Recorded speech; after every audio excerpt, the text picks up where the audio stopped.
keep going passed out.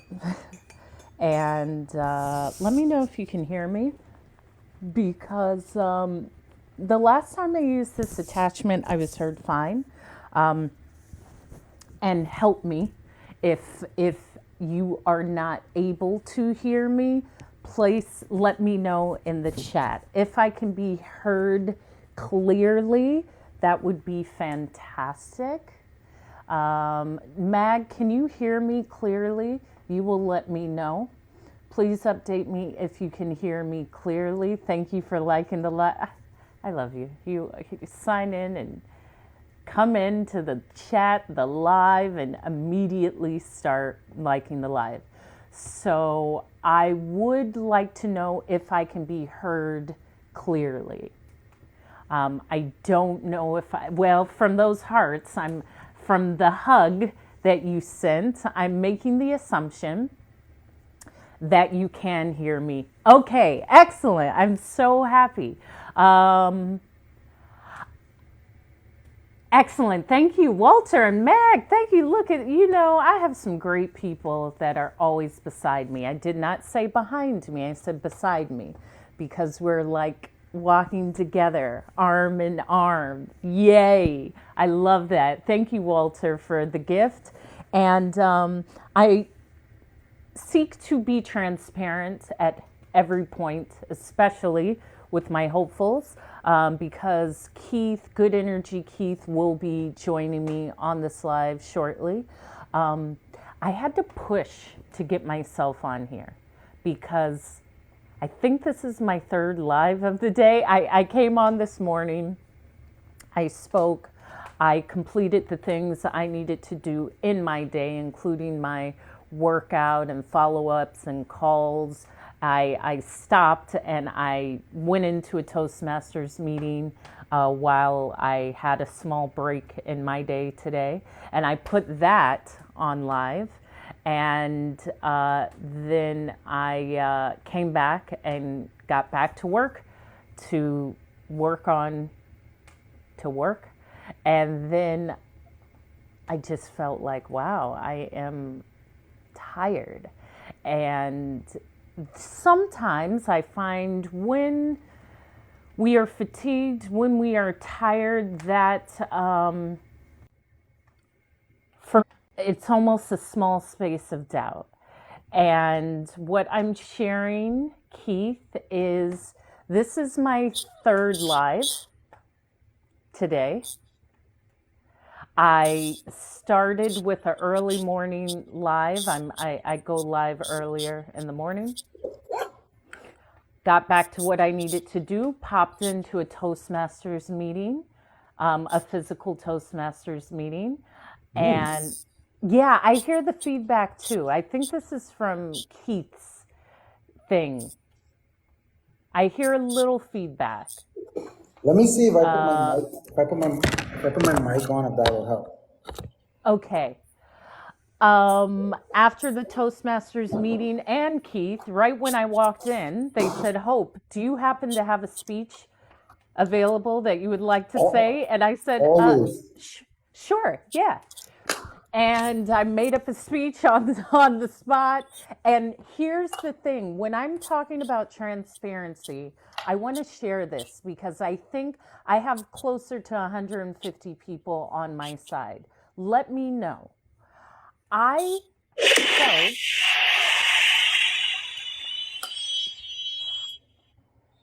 That's cool. What's that? What? What was that little? I don't know. I think that was something. I thought that was like a applause that you had on your side. No, I think someone gave you something, a gift or something. I don't know. That was great. Is the feedback gone? I don't hear any feedback now. Now it's crystal clear. Right, Mag? Okay, so as I gave this speech, and I'm fantastic at speaking. Let me tell you, I'm a beast at this, but it is my life. It is my life crafting and journaling and like really being the best at what I can do.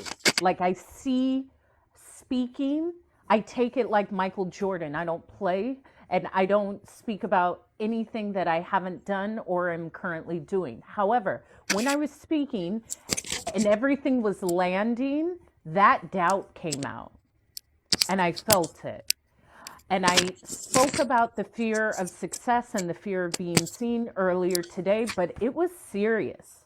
After I gave this speech, I sat down and people were looking and like, that was amazing. And they gave feedback and said, Hope, there's nothing you can improve. I aspire to speak like you.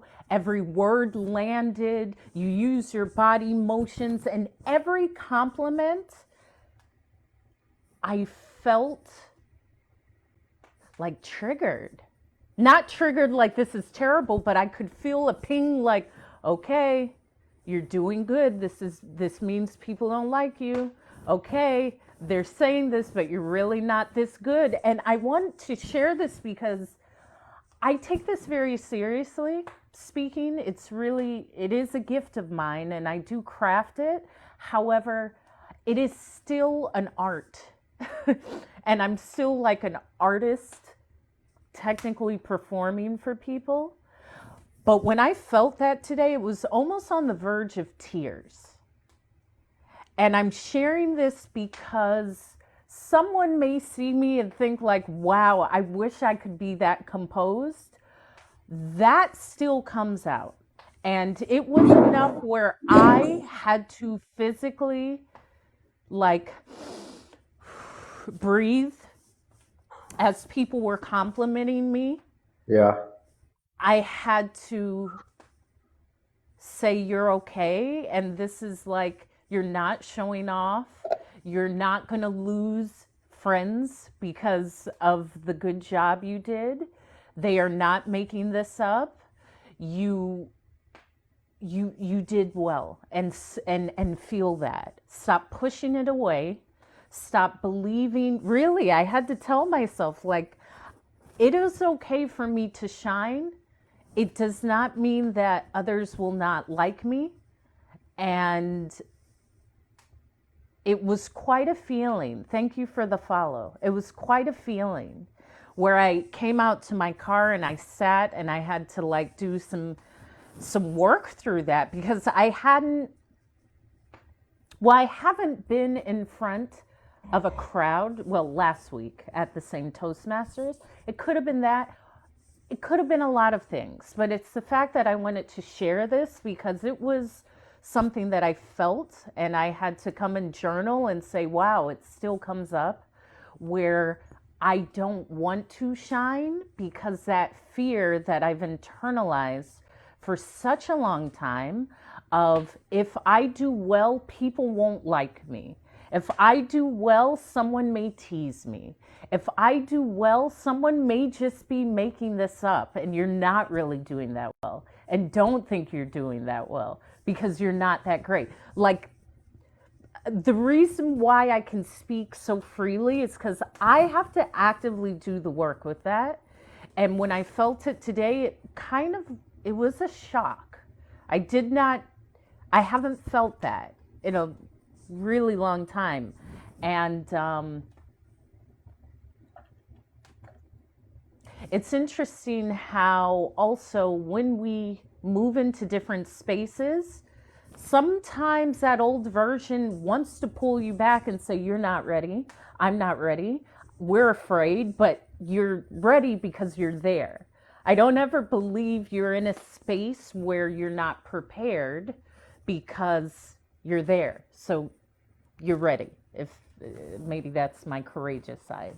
So I wanted to share that because even when I reached out to you, I was like, woof, this has been quite a bit in this day. And that almost shook me where it was like, you see, Hope, why?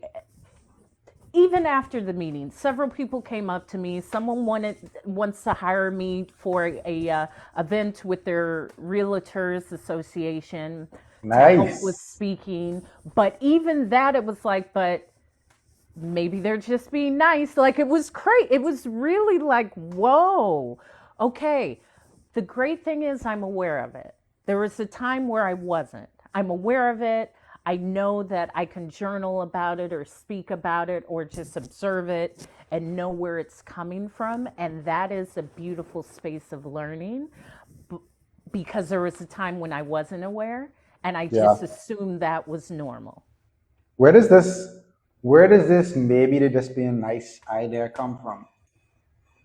It all comes down to you're not worthy of it. It all comes down to you're not that great. Like in with my therapist, it comes down to I'm not worthy. I'm not worthy.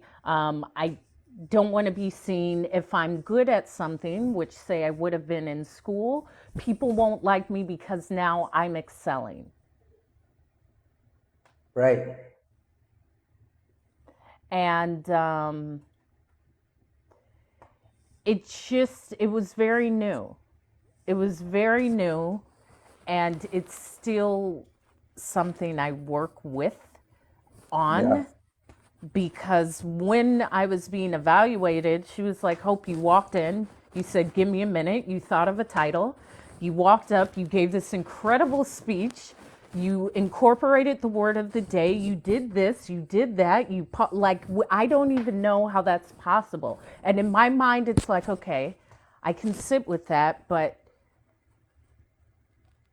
now that she pointed that out, everyone in the room may not like me and I need to hide. I think with when you get a certain level of success and skill level with speaking and on this could relate to almost anyone, you start to get uncomfortable in certain rooms and that's normal. And I think that for someone like you need to be in rooms, and it's okay to be in rooms like any room, to be honest. You should be in any room. You could be in any room you choose to be in. But I feel like the best room for you to grow and to feel like you're supposed to be here is the room where you don't feel like the best speaker. Right? The rooms where you Exactly. Right. Yeah. Yeah. There's that too. But right, the where room where is you that? feel like when you speak, persons won't get intimidated. Well, where's that? I don't know. How did you feel? How did you feel for your TED talk? Did you feel like that the other speakers would get intimidated or not want to speak when they hear you? How did you feel? That was so much of like a spiritual thing. With the TED talk, here's the thing. I I lied to the TED people because TED is all about writing and be very formal, which I don't do. And it was like contradicting for me because I'm an artist. Just let me speak. It connects. I know what I'm doing. So the dress rehearsal the day before, um, one of my evaluators, not evaluators, but one of my coaches, Yeah. I had read a speech to him 2 days before. When I was in the US, he was in Germany. I didn't even know. He was timing me. It was 30 minutes. You only have 18 minutes tops for TED. But I completely wrote a speech like they wanted me to write with the figures and the statistics. It didn't sound like me. And after I was done, he said, Hope, first of all, I turned the clock off. When I turned it off, you were at 30 minutes. What was that? And I said, that was the speech. I mean, the last time I gave the speech, I was told to bring in percentages and figures, and Ted likes all of these statistics. He said, Yeah. Hope, you were asked to speak here. We want you to speak. You motivate. I don't know what that was, but that was nothing. I've heard you speak for the past 3 years. What was that? So I sat with that 2 days before the TED event. The day before, that same person was in the room. And I had said to myself on the plane ride over, I'm ready. I have what it takes. When I think, I'm working against myself. You have everything it takes. You know the message. Go. You're ready. Go. I told myself this. So when I walked up on the stage, again, I had the idea, but I don't have the whole speech. It comes in the moment. I'm able to do what I do. And I did it. And I remember everyone in the crowd, some of the speakers, some of the organizers, and the people that were setting up the TED event were like, when I was done. And so I thought again, like, oh my gosh, like, see, Hope, look what you did. You walked up here and no one's saying anything. And so I said, okay, is there any feedback? Because that was the point, to get any feedback. And Yeah, it was like a rehearsal kind of, right? yeah. And the person that I had read the 30-minute speech to, he said, that's Hope. That's what I wanted to hear. Of course, no, there's no feedback. And I said, okay. Again, not really. This is really about that trust of yourself. And this is why I speak about it all the time. Because I do believe in myself. I do. This is why I just go and do these things. But that feeling of like I was completely in my element. I wasn't thinking, and it's a weird thing to say. I was really just like in an artistic moment of I'm here to elevate and motivate, go. Don't think about it. Don't try to opening, body, closing, call to act, speak. That's what you do. And I did that. And it was my lesson of like, the point of life is for you to just be you. I really got it because I wasn't doing any formula. And no one said you should do this, you should do that. Someone actually said, like, how do you speak? How much did you rehearse this? And even to say I don't rehearse was like, I don't want to say that because I don't want them to feel, I don't know how someone's going to feel. I'm already thinking something that will negate me. Like, don't tell them that this is your craft, that you just make that you, I really feel it. I don't want to say make it up. It's really a gift. But for me to tell someone, I never actually said that exact speech, ever. I probably won't say it again. There will be something similar, but I do it in that moment. I felt that that would cause discomfort in another person to say like, whoa, I'm not able to do that. Now I feel uncomfortable. If someone said that they had a unique gift that was powerful and in a similar way that possibly you didn't have, how would you feel? Repeat that again. We're speaking about your gift, right? Your gift of speaking and how you're able to just kind of speak off the cuff, well, and not necessarily need practice. So I'm Yeah. asking if someone had a unique gift similar to yours, may not be speaking, maybe something else, and they shared that gift with you, and they told you, hey, and you asked a similar question, how do you do it, or do you practice? And they told you like, hey, just like what you said, it's just my gift. I don't need to practice, and they were extremely transparent. How would you want them to feel? I mean, how would you feel? I wouldn't feel anything. I would think like, oh, okay, that's their method. That's their method, because it's not like I don't practice. I'm consciously like every day, you know? You don't necessarily But no, I practice wouldn't feel every any type of particular way. speech. You practice the That's skills and correct. not necessarily every speech. Yes. Yes. And Exactly. that's actually, it's like sports. It's like athletes. I remember I was watching an interview and they were asking Russell Westbrook, one of the best point guards in the NBA, and they asked him, the reporter said, "Hey, you make these moves where you kind of wiggle your way around the rim." And she said, "Do you practice all of these shots and these moves that you make because they seem so planned, even though you're in like very strange um, positions?" And he just kind of smiled and he said, like, he doesn't really plan, but he basically works on the skill. And over time, it becomes natural. And I think that's what it is for you. But I remember giving a response similar to what you said as it relates to not wanting to intimidate persons or kind of filtering certain things for persons to help, thinking I'm helping them.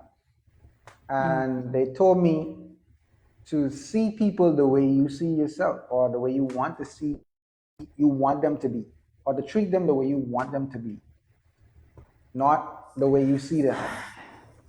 So, Yeah. for example, the hopefuls, you may not want to share a story because you feel like they may get intimidated or discouraged that you're so talented and maybe they can't do it. See them as talented people who are capable of doing anything they put their mind to, and then allow them to receive what you have and interpret it the way they interpret it. They may interpret it better, some may interpret it worse, but that's up to the listener, not up to you how persons receive your message. Your job is to Yeah. give it the best way you could. Yeah, and I actually operate by that. Everything you're saying is how I feel and how I operate. The change comes from,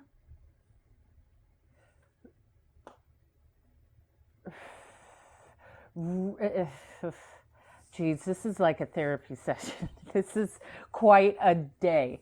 The change comes from, and I won't say discomfort, it just comes from a true space of being authentic.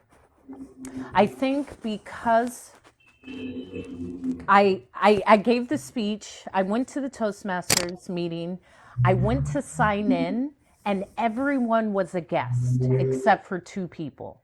And there were 14 people in the meeting. So the Toastmaster of the day said, "Hope, what's the title of your speech?" I looked at the sign in sheet, I said, "The beauty of being a guest." Because immediately when I saw the guests, I'm like, okay, here's where I can go with it. Beauty of being a guest. Because everyone in the room is a guest. And I'll actually post this on my TikTok because I was like, whoa, Hope, that was really cool. The beauty of being a guest. Everyone here is, I started with, I'm happy everyone's here because although I'm not a guest, as I went to sign in, I looked at the sign in sheet and it said guest or Toastmaster, and every single one, except for you and you, are guests. Wow, congratulations. We're all guests together. And the beauty of being a guest is the courage it takes to start. Because to be a guest means that you're new to the space. You're new to the home. You're new to this group of people. And I want to acknowledge your courage for saying, yes, I choose to be a guest. I choose to get past my discomfort of starting something new. I choose to accept that I may be uncomfortable around new people. And I took it like that and then put in the word of the day. And I was really, I'll say, proud of myself because as Toastmasters, I will never say no if someone asks me to speak. I will hardly ever say no. But I have, because some of those mofos were calling me like, come to my meeting and speak. But there is a beauty in always being able to just say yes.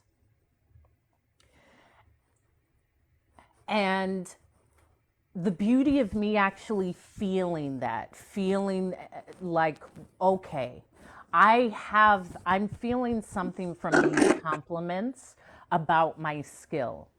Okay, I can sit with this. I actually know what it is. I haven't done anything wrong. I've just showed myself and I'm being spotlighted for it.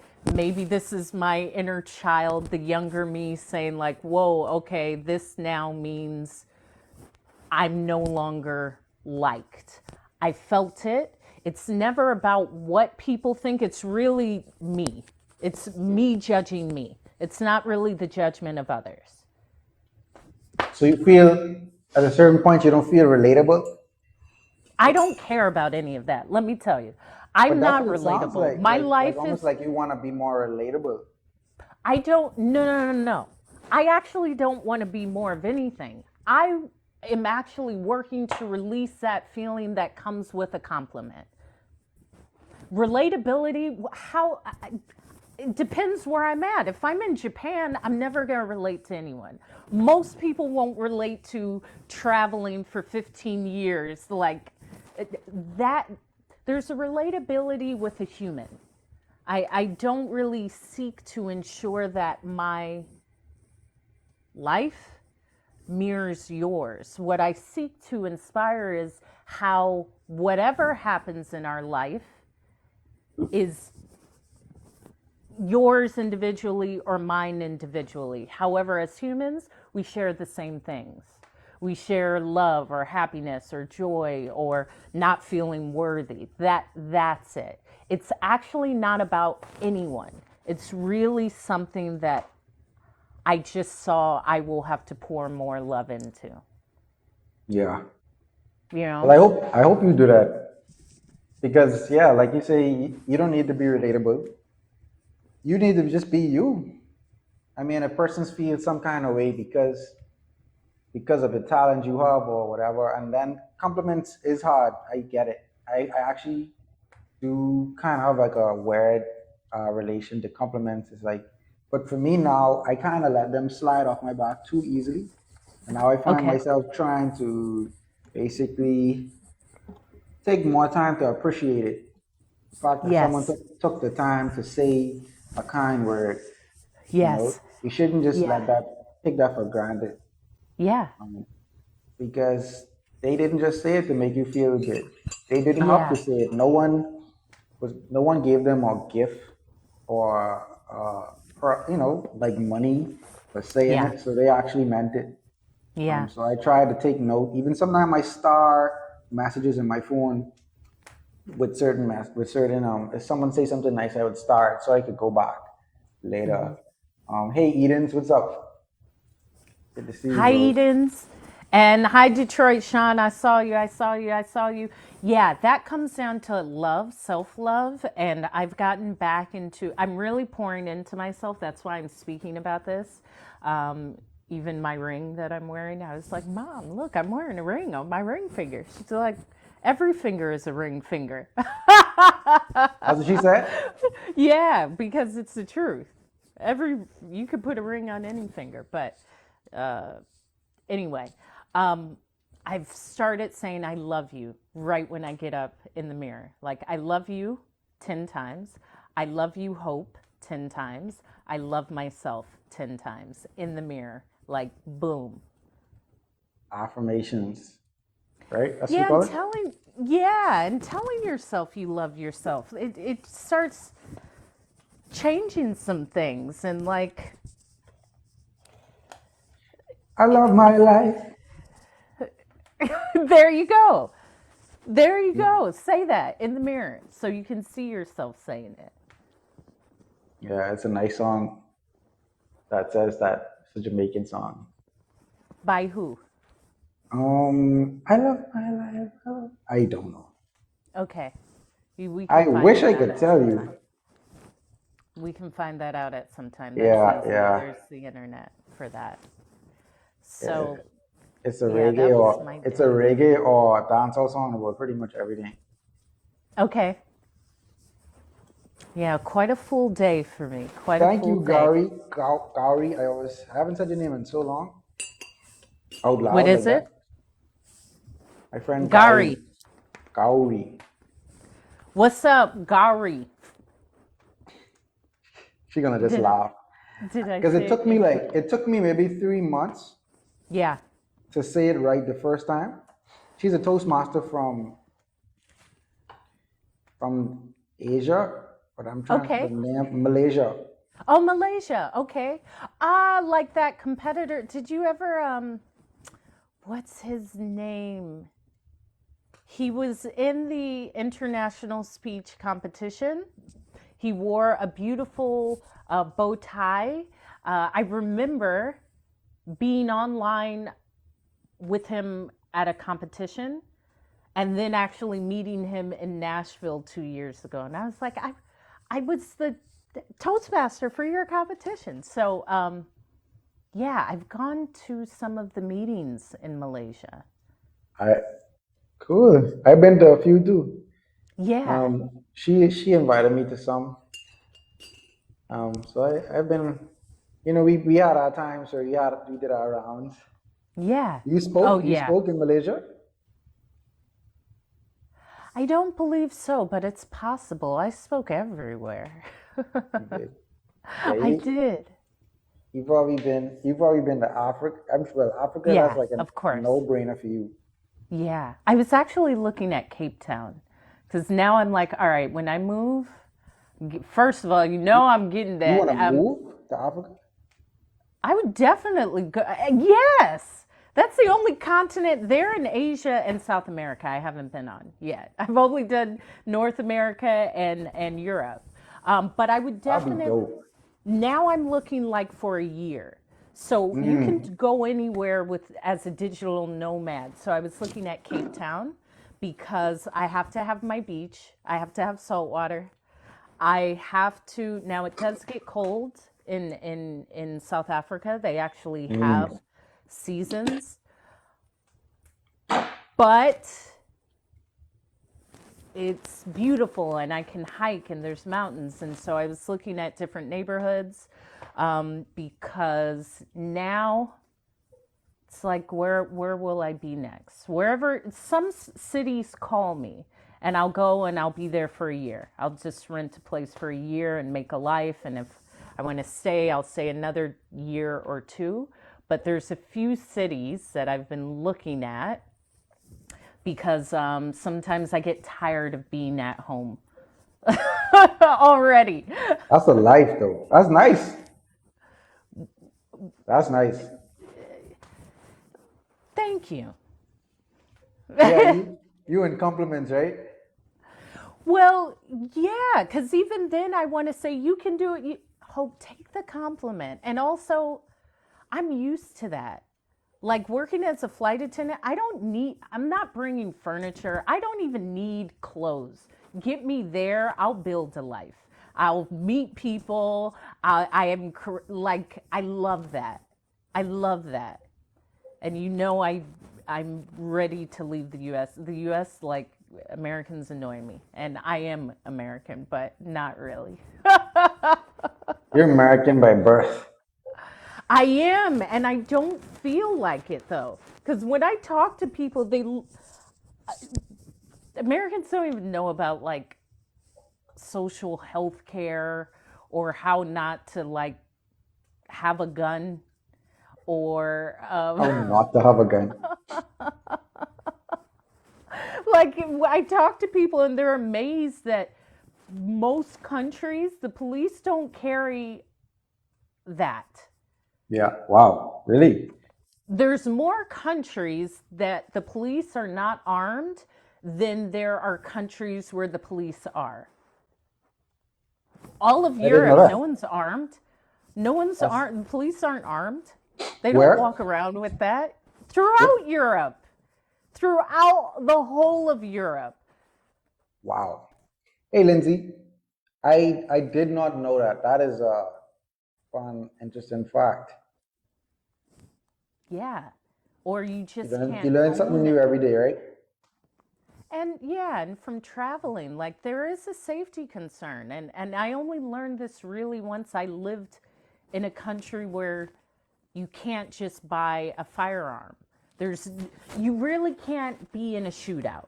I've been in shootouts. I've been in places where I have to hit the flow. Okay, I know about that. It's crazy, and I'm like, we were almost carjacked. I mean, I've had all sorts,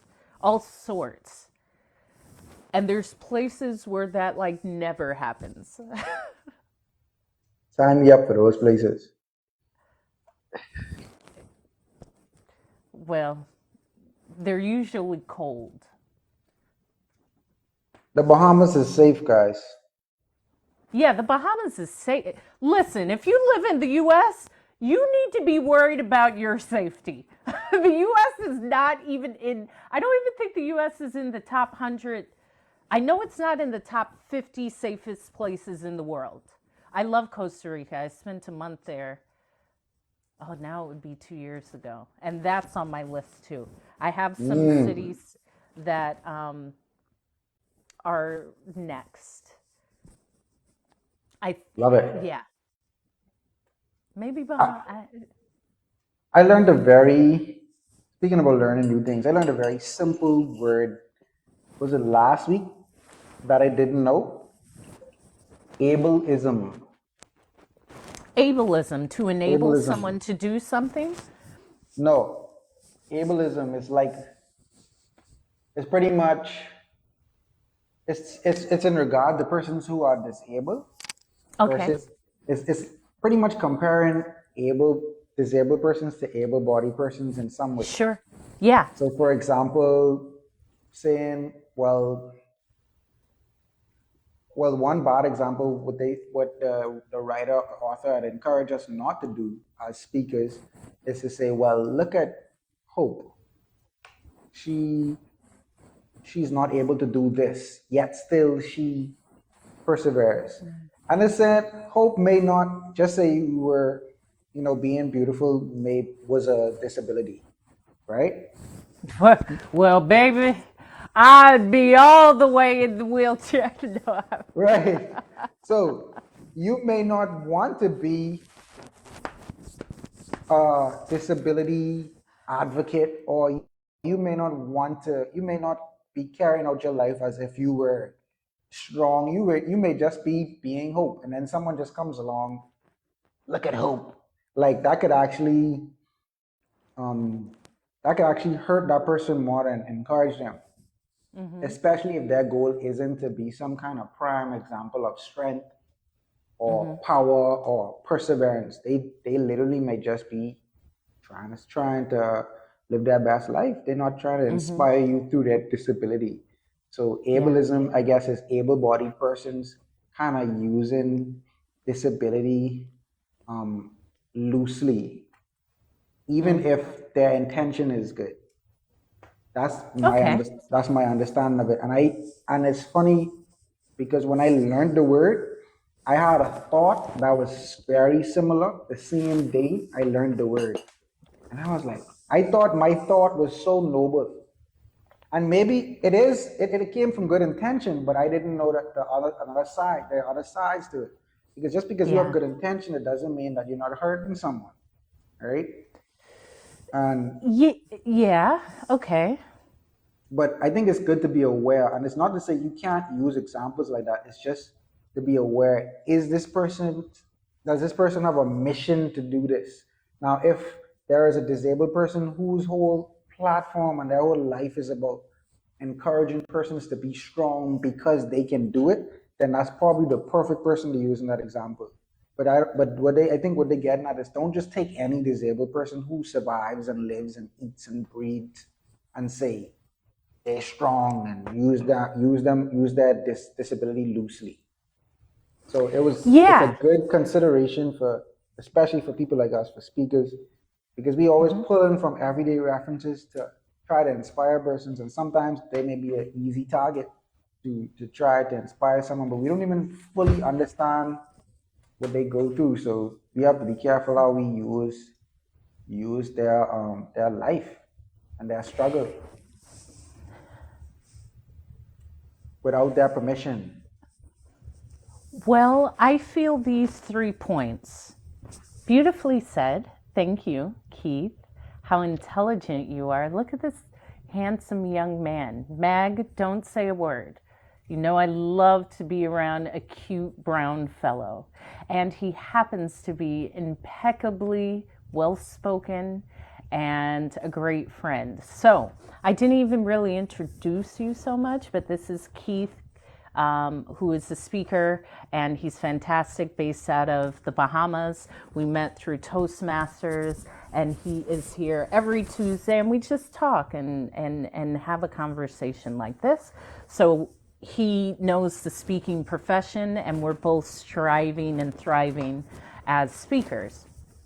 So when you spoke of that, I thought of these three elements. Initially, as a speaker, for me, let me speak of me, I always know what's the room. I know who's in the room. I know who's not in the room. I read the room.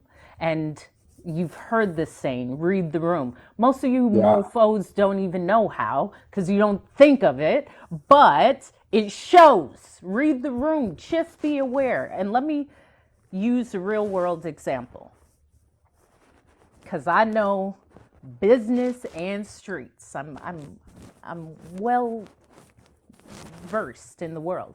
I was with my niece. We were in Mexico. I forgot what city. And we went out somewhere, and someone said, "Hey, come to our hotel. My friend owns this hotel. We're all chilling by the pool in the reception area." I said, "Oh, okay, I know where this hotel is. It's really nice." So we go into this pool area, and someone there pulls out a white powdered substance. And I said, okay, to my niece, I said, we have to go, because if there's alcohol or any green substances, I can gauge that. You can gauge that. But when there's other substances, that's where things like go wrong. So I actually don't want to be in this room with that substance. Thank you. Let's go. So when I'm talking about reading the room, that's what I'm talking about. But it takes a level of just scanning and being aware. It could just be that, oh, it's all women in the room. Okay, so if I say this, they may relate to that more. Or there's no women in the room. So, okay, maybe I need to change the message. Being aware of that, reading the room.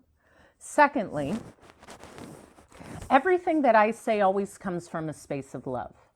So the next thought isn't, did it offend? Because I'm showing up with love. There may be times where there's misunderstandings, and I am able to communicate and listen to feedback. Yeah. So And that's the there's key. never, yes, Being able to take feedback, because you're never gonna know everything you're ignorant about.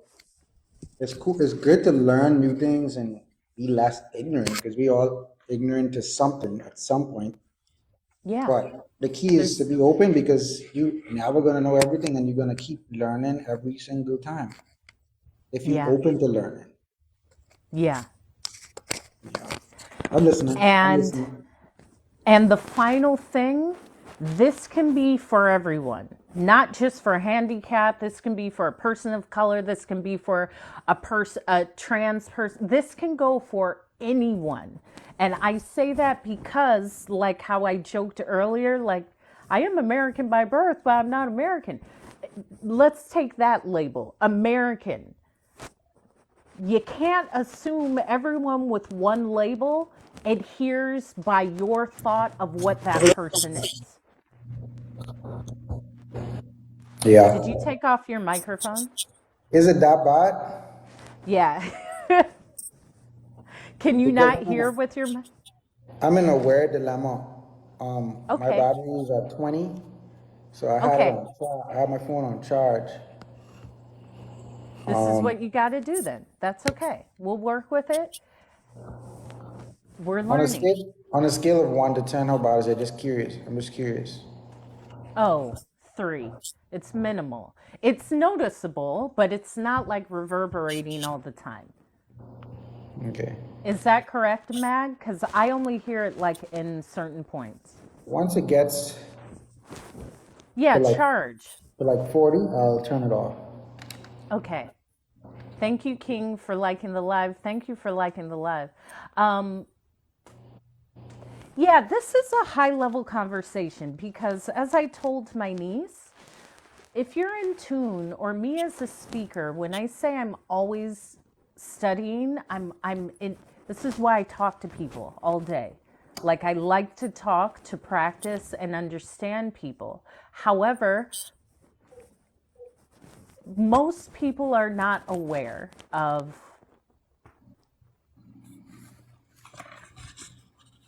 something outside of their reality. Mm. And it's not, I don't know. I think you actively have to be aware. I'm aware, I think, because when I was traveling, I had to be aware. I'm aware that I'm different. I'm aware there's a cultural difference. I'm aware I'm always speaking to different cultures and languages, so even my mannerisms are different. We were taught never to point on the airplane, like point at the exits, because in, say, Asia, that is extremely like disrespectful to point. It's disrespectful. So whenever we pointed at the exits, you would see we would have our hands like this, because throughout Asia, if you point, it's like aggressive and disrespectful. It's always done with your open hand. Like, go this way. The lavatory is this way. Would you like some water? Yeah. So I only know that awareness because I was in a space where it wasn't the norm. If you're not, you just assume like the world is how you see it. It's not. It's not. The world is, you don't know the world. You know your world, which is quite small. Like, and I share this, yeah, Mag, we had to do this. There's so many cultural things. Um, like a toilet. I'll often say, "Where's the toilet?" or the toilet. My accent will change because Americans are the only ones that say restrooms or bathrooms. Usually, a person will say a toilet or a I like WC. I say restroom only when I'm in restaurants, Okay. but anywhere else, I'm like bathroom. Where the bathroom is? Where the You bathroom? could say bathroom. Toilet is throughout, say, like Europe or anywhere else. Toilet, toilet, toilet. Everyone says toilet. Toilet. Um, Toilet. a napkin, like in the UK, a napkin is a woman's pad. Ooh. Like a serviette is a napkin. Like that, there's all of these differences, but you So don't wouldn't go to the know. UK at the restaurants asking for a napkin. Or for like a fanny pack. Do you know what a fanny pack is? Yeah, yeah.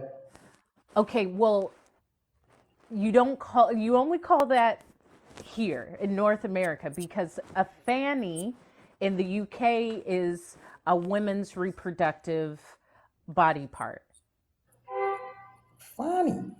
That's confirmation. Yeah. So why I'm saying people are unaware is because there's no way that you would ever know this. Why would you know this? You only know this because I've been to all these places to tell you. And this is often why when individuals travel, they can be met with resistance, not purposely. It's just because things are very different. Yeah. Your tone of voice, this is really why I'm a great speaker. I understand tone. Y'all mofos don't understand tone. You just want to be loud, and that doesn't get you anywhere. There's a way to talk to someone directly in a tone of voice that accomplishes the point and can be very scary with the right amount of eye contact. That's completely different than I'm going to punch you in the face. It is. Yes, King. I'm I'm stuck. fascinated I'm by stuck on the funny. You know, you give this. someone, you Yeah, tell someone nice funny a nice fanny pack, and they're like, Yeah, what? you won't. Well, if you You hear probably that, you get may be in a slapped. brothel. You may be in a brothel or somewhere. I don't know where you are No, I at, mean but like you on the may hear. streets. Like you on the street and you see someone with a fanny pack, nice fanny pack, and they're like, You won't "You're say so that, rude." And Keith. they, no, they're not gonna point at you. They're gonna say, "You're so rude," because they don't want to be offensive. You're so rude. But I love your point. I mean, as you speak, as you speak about tone, I think tone is one of the most Thank subtle. you, Blessed Tone, for liking the live. Ooh, my hopefuls are here. Okay. Tone would be one of the most more subtle and nuanced, kind of hard, not hard, one of the later skills to really begin to refine. Most, oh, let me don't say most. I don't know most speakers. Many speakers that I've seen, that's that is their weakness as it relates to what persons critique them on when they're getting evaluated. Your tone could have changed here. You told us about a loss in your life. You told us about when you quit school and you felt defeated, but you sounded the same throughout the whole speech. I hear that so much. Yeah. And sometimes it's hard to pretend because you're telling a real story, but you're not in that moment anymore. So it feels somewhat, disingenuous to act as if you're in that moment, but it's not disingenuous because the goal is to relive. And one of my coaches told me this, to relive a moment, not pretend that you're in a moment. And those are two different things. You relive in it so that your audience can experience that with you, so that you can now help someone else to learn a powerful lesson that could make their life significantly better because it made your life better. And maybe there's at least one person in the audience who needs to feel just a little bit of what you felt. So, but it's hard to know that as a speaker starting out, to know that it's okay to put yourself back in that moment for maybe 30 seconds or a minute, and allow your audience to really engage in a different mode and tone. And so yeah, I- it's I not an love that. easy skill. Well, so what? Like, here's the other thing. The- Immediately when you said it's hard to pretend, I had to stop myself because I was like, then don't. That's what I wanted to say, then don't. And you actually said it perfectly. Um, I'm saying it in a different way. However, how you said it captivates completely, captures the essence of the idea. Yeah, don't pretend, actually sink back into it. Like Yeah. there's a difference between pretending and actually, and this is, let me share for me as a speaker, this is why I have to be honest and journal and on that spiritual side, keep my heart open because I'm feeling when I'm speaking. Like I'm not pretending with my tone. And that takes like a you're actually connected to your words. You know when to take the deep breath. You know when to hold the pause. You know when to go up in your voice. It's like it's the the actual feeling for your voice is the actor. And exceptional speakers can do this. Now, exceptional liars can do this as well. It can go both ways. You are feeling it in that moment and actually, like, for me, sinking into it. That's why I don't, sometimes I speak and I'm like, I don't even remember what I said. Like I feel so free. It's such a freeing, like I'm having so much fun and look what, it's so much fun that I'm unaware. I'm just in it. I lost my train of thought. I had a thought. Oh, yeah, I'll get back to that. I, What I did was I I was name this live? I was gonna add on to that, Okay. but you're talking about being in that moment. Oh, I remember. As it relates to reliving and experiencing that, the fact that you were able to really, like you say, it's a genuine feeling that you get when you speaking and you telling a story in a passionate way because you put yourself back in that story. One of the downsides, and practice is good, and I think everyone needs to find their own way of speaking, their own way of getting the job done as a speaker. Hmm. But I noticed for me, practice is good, but what practice does for me, and it's a two-edged sword because it makes me my speech better. Hmm. Because I believe that I've been speaking much. My last two speeches were some of my most effective. I don't want to say better speeches because better is relative. It came off the most effective to me because I Hmm. practice a lot. But I got so bored of the speech, like I got tired of it, Yes. to the point where I was like sick of speaking, Yes. and and I had to fake, not really fake. I really wasn't reliving those stories. I pretty much had to fake that emotion because I had already practiced it so much. Yeah. Um, so for you being able to actually like more be in the moment, I think it kind of is a better experience for you as a speaker when you able to do it more naturally. But like I said, I think that's something every individual has to kind of balance out for themselves because I'm not saying not to practice. Yeah, and practicing this is like when I was in flight attendant training. We had many exams, but we were able to use our materials during the exam. Mm. And I would see people like studying for hours and I would think, why are you studying? Because to study means to memorize information so you can recall it without having the information.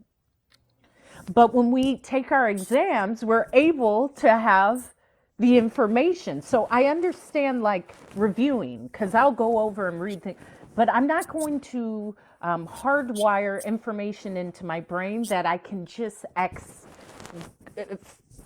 find in the text during an examination. That's the same thing with like speaking. I actually don't like memorization because it you can tell. You can tell, and sometimes it's like it sounds good but it's not like felt because you've memorized it. So you're not really there. Some people can do it well and they add that pizzazz to it. But then there's others where I can tell it's memorized cuz you're just recalling it from memory and I don't feel it. I'm just seeing you regurgitate the words. And I see the beauty in both the memorization and then taking elements of like, okay, let me feel this or let me change this in the moment, almost finding that secret sauce for you. I am so much of a rebel and I'm still like, why am I this crazy to do this? Why do I like this is fun and I love it. However, when people ask like, well, do you have a motivational speech in your head? Sure, like tons, but I'll know in that moment. I don't have like a go-to. Maybe I should have a go-to speech. I was going over that, Keith. Your Like, should flight I have speech that wouldn't be a go-to. go-to speech? Huh? Your your flight speech wouldn't be a go-to. It would be. Sure. Would it be the exact same? No, it would be similar. There would be the key points are the same. But what I'm saying is like Les Brown probably has "You Got to Be Hungry," and that's one of his go-to speeches. Now he speaks extemporaneously, so he has points, but he even says he doesn't write. He says it in the moment. Um, But Someone that's like also Tony, after like probably 50 years of doing it. more than that, yeah, because he's 78. So, or just under that, 40 some years. Yeah. Um, Yeah, that whole practicing sometimes can take your beautiful pizzazz or magic element out of it. Because if you, I don't know, that's for me. That's for Yeah, who it's else not. is, yeah. And I think there is some. Everything you say has value, even in the things that you doubt. And I think we talked about this earlier on a previous live. Talk about doubt and how they may not be like the thing you didn't need to doubt, but it also shared something about you that made Mm-hmm. you maybe that's something that you may want to ask for help. I think we said that Mm-hmm. in that area. So as it relates to your earlier concern of sharing certain details about your method and having reservations about that, I just got that thought again because when you share that as it relates to your speaking, it could tell someone, maybe I could just do what Hope did, and maybe that may not be the best thing for them. So, for They'll figure it example, out. We they'll don't have to figure it know. out on their own, Yeah. and that's okay. But Yeah. I think the goal is never to tell someone this is what I do, so you do it. Sometimes they No, have to I try wouldn't ever say that. your own method. Um, Yeah, all the time. Not sometimes. yeah, I will tell everyone everything you do, do it your way. I don't yeah, know how you do it. I know how I do it. And that's how you figure it out. yeah. I think the objective for speaking is impact, and Yeah. and and a good way to impact people is to be effective, to have a story first, but also to be able to tell that story in an effective way. Because you could have the best story, but if you haven't mastered speaking, somebody could have a story that may not be well. We don't want to compare stories; it don't matter. But let's just say you have a great story, but that story wasn't able to be effective to the listener. They didn't receive it because you didn't know how to tell a story. You didn't know basic storytelling techniques, and unfortunately, your level of skill is often determines person's level of receptiveness. So I think another Well, objective for speaking would be, if you're interested in speaking publicly, would be trying to master speaking and just the skill of it, not necessarily the exact story. Because if you know the skill, you could take that skill into any story. yeah. Yes, you are correct. Yeah, it's like a builder, right? Um, It's like a builder. huh? It's like a carpenter or a builder. He Well, may never have built in an area, but you take him in any country, he probably could build a house in any country even he just needs to know certain details, maybe ask certain questions, and he probably good to go. I love that. That's a book. I've been going at it. Um, sure. And I have seen in life outside of speakers, but let's stick with speakers. Everyone has that element of what they can capitalize on. Some people just have energy. Well, Tracy is a great example of everything. He's a storyteller, he's great with speaking, and he has energy. I've seen speakers that are just so captivating and moving around and they bring you in. The storytelling isn't stellar, but they bring you in because they are just like energetic and intriguing. Um, on the contrary, I've seen people walk and tell a story, which was fantastic, but they didn't vary their voice or move their body, but the storytelling was incredible. Um, I believe that there's beauty in all of it, so I will always see that. And I know challenging how challenging it is to speak in front of people. Let's just start there because that is like most of adults' biggest fear is to speak Yeah, in public. So the fact that like you feel comfortable speaking in public already separates you. It separates you. There's some people that will cripple with fear and will refuse to speak in front of a group of people, which I never had that. I came out of the womb like, I didn't come with a wound like this, but I'm grateful I'm here. And okay, I remember someone giving some statistic based on some research or something. I have to Google it for myself one day. But they said like public speaking is like a top two fear after yeah, death. I'm like, yeah. it can't be that bad. It's like either death or cancer, something like that. It's one of the most feared That's public speaking. It wow. is. Yeah, just getting in front of people, let alone if you're showing a craft or an art, or if you're a singer or a dancer. I've been in these spaces creatively, and it takes something to be able to show that. And I just commend people for showing.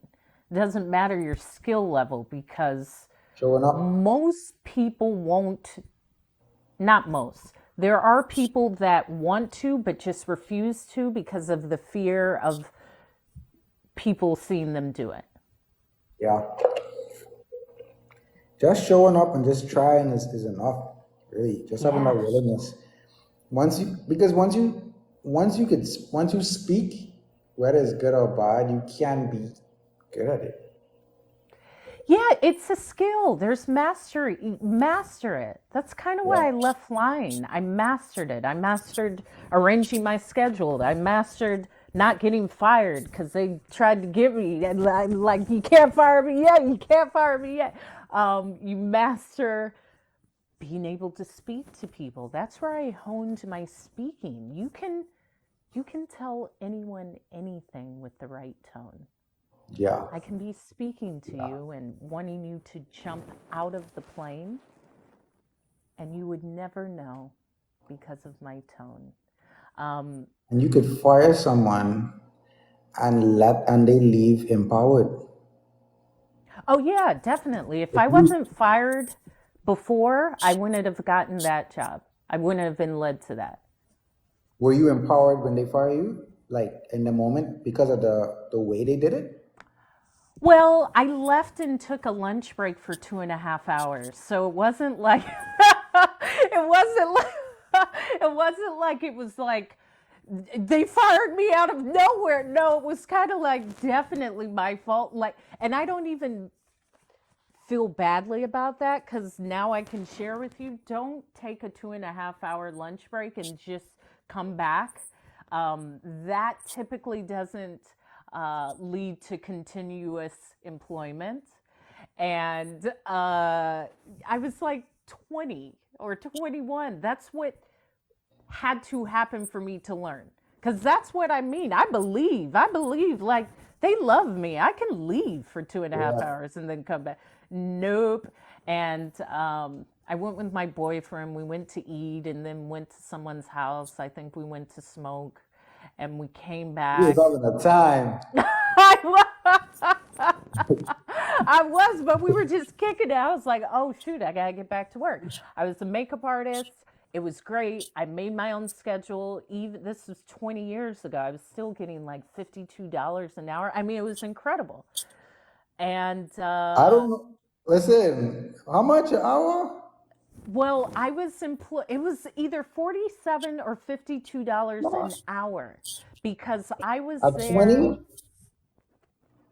This was right before I got hired by the airline. So I was 21 or 22. I was before That's 22. that's I've never had like, crazy. nah, that's, you got to make it happen, man. Money loves me. These things come to me.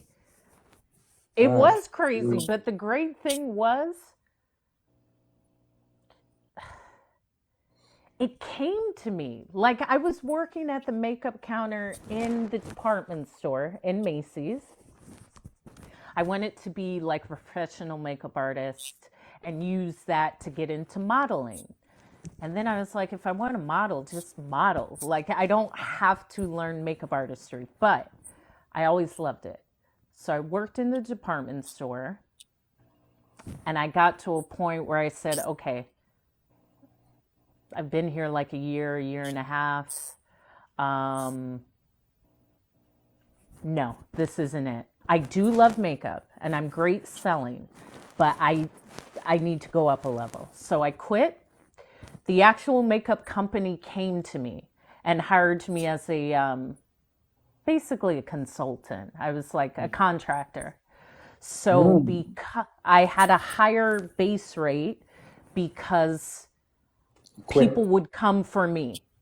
Right. No, no, they were coming because it's like Hope is here. I'm the traveling makeup artist. I would go to different counters in California. I would, I could sell, so I had a higher base rate. So that's what I was doing.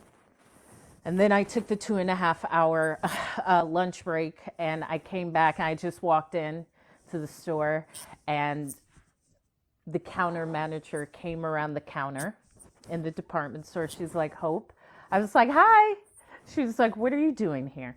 I said, what do you mean? I'm coming back. Like I tell you, I believe in myself. I was like, what do you mean? I'm here. She was like, yeah, but you've been gone. I said, no, I wasn't feeling good. I had a fever. I started my period. I just started stuttering. I'm terrible. And she was like, Hope, leave. And I was like, what do you mean? She's like, Hope, that's enough for today. Leave. I was like, okay. And I left. I got my purse and left. But I was scheduled to work that Thursday. This was a Tuesday. So I came back that Thursday because I'm persistent. And I thought she would forget that she fired me. So I showed up and she was like, what are you doing here? I said, well, I was scheduled to work. She was like, Hope, leave. And then I knew it was real. Wow. Not quite empowering, but you were empowered. Well, I was empowered because the next job I got is how I found out about the airline. So if I wasn't fired, I wouldn't be talking to you, essentially. Mm. I love how everything kind of weaves together, right? Yeah, completely.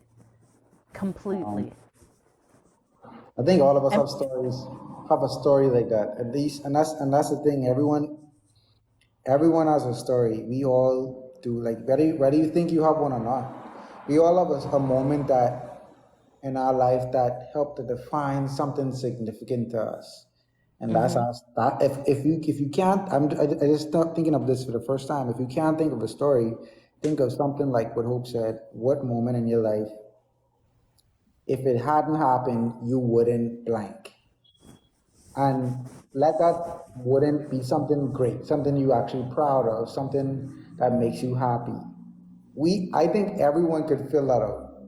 If yeah. this, if I hadn't met blank, or if I hadn't done this, or this hadn't happened to me, um, and I have probably a ton of those stories. Like, Um, the one that stood out to me is similar because we're talking about jobs. Um, if I hadn't gone to and this is debatable because you could never really know what would happen, right? But from best of my knowledge, if I hadn't gone to this videography class that I thought was beneath me, I thought that I wouldn't learn anything from it. I had just graduated university and I had done some videography courses. So I thought when I came back home, there was like a local school doing a course, and I wasn't really doing that much. I had a part-time job. And I was like, I don't really have much money. I probably had like $400, and the course was 300. So I was like, nah, this is expensive. And one of my mentors sent me the same course I was considering in the same around the time. And he said, hey, I think you should go to this course.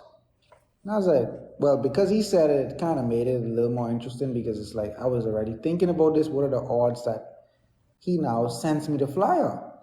And he said, I'll pay for half. I didn't ask him. I didn't tell him I was considering it. Nothing. So it was a no-brainer.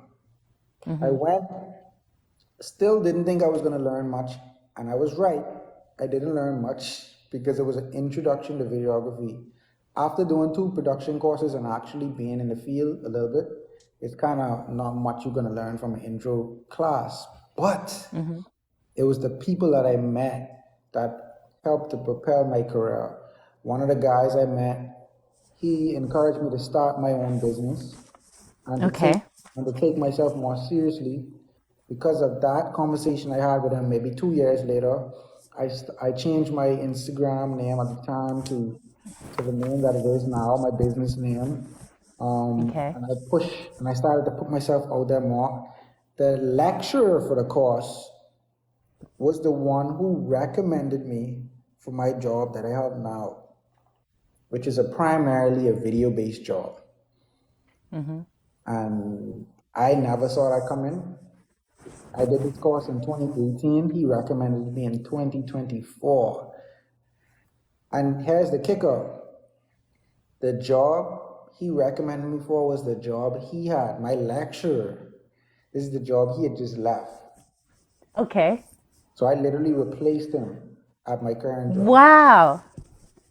Yeah. So I love this story. I haven't told that story before. It's the first time. I'm the first. Look at Yeah. this. This is like the second time. Last time it was me, now it's you. Oh yeah, you did share. Revealing secrets. Yeah. So yeah, it's just a very interesting thing. That course really, that's one of the things that it's like, I can't believe I almost didn't do that, you know? Yeah, but you didn't. You I did. did. Yeah, You but did. I'm super happy I went. And that's why I always encourage persons too. When persons talk about stuff like that, like, should I do this? If it's something you could learn and you interested in it, I'd be like, you should really consider it because you talking about it. It's something that you're passionate about, and it's the persons who teaching you feel like they could give you something, then you should really consider that because it's something pulling you towards that person. Whether it's just to hop on the lives, should I come on this live and listen to Hope speak on a regular basis? I could do other things in my time. Well, the fact that you asking, Yeah. is some value there. So I Yeah. definitely encourage persons to invest in themselves, even if they're not quite sure if it's gonna give them every single thing you want, because you may get something that you didn't know you needed from it, and that's something that it's hard to tell someone if they haven't experienced it. But when you experience a moment like that, you will definitely start to push towards um, people and things and that you feel could teach you something. Yeah. Yeah. So I have a Well new said. friend. I have a new friend. I'm gonna record with her on Saturday. Okay. She's a Toastmaster as well and also a speaker. She's a full-time speaker, and this is something I actually want you two to meet Okay. eventually because you two have a lot in common. She's a speaker and coach, but she Okay. also brands herself as a coach, Yeah. but Coaching is yeah. she's a speaker and coach. Yeah. Yeah. And so we are doing some videos on Saturday where we're Okay. gonna go to a nice location and I'll bring my camera and my mics and record some high quality content. This is So great. super excited about that. And I just felt Yeah. like we had a conversation and it just came. I just felt Yeah. like I should invite her. I just told her like, hey, let's record some content one day on Yeah. me. Let's just have a Yeah. content booth. And sometimes I just feel inclined to give that kind of offer and that value to people who I know that I could learn from, and also we could be doing similar things. Yeah. So Yeah. sometimes you just have to give value. It's not all about go finding value, but giving it, and you get a lot from that. Yeah. Thank you. Like It's now, not what we do now. it's about giving value, and let me write that down first. You just said it better. It's about giving value or I think I finding value. sometimes it's not always about finding value in others, but giving value.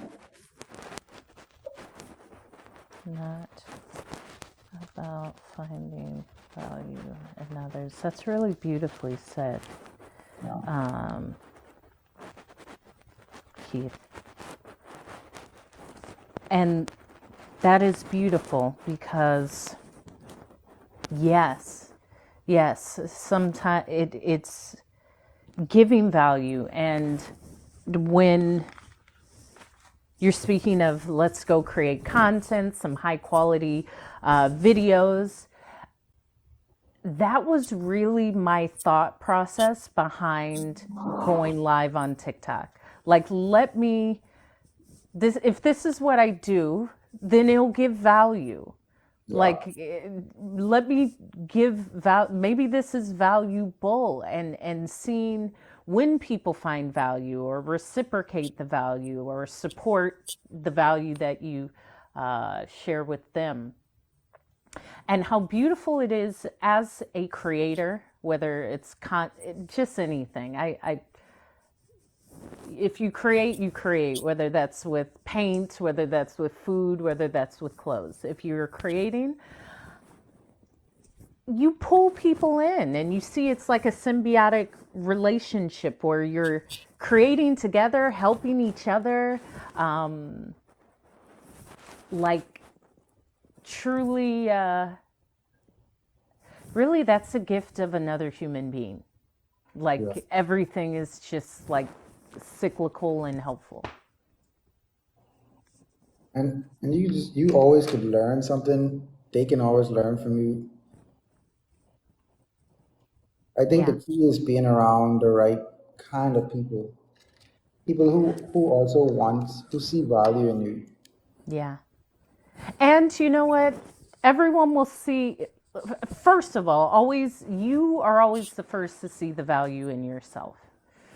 Yeah. Secondly, everyone sees your value in a different way. So, what you feel is the value may not be the exact thing that they see as the value. However, you serve some sort of value to each person in a different way. You know, I want to commend you about something that I've noticed.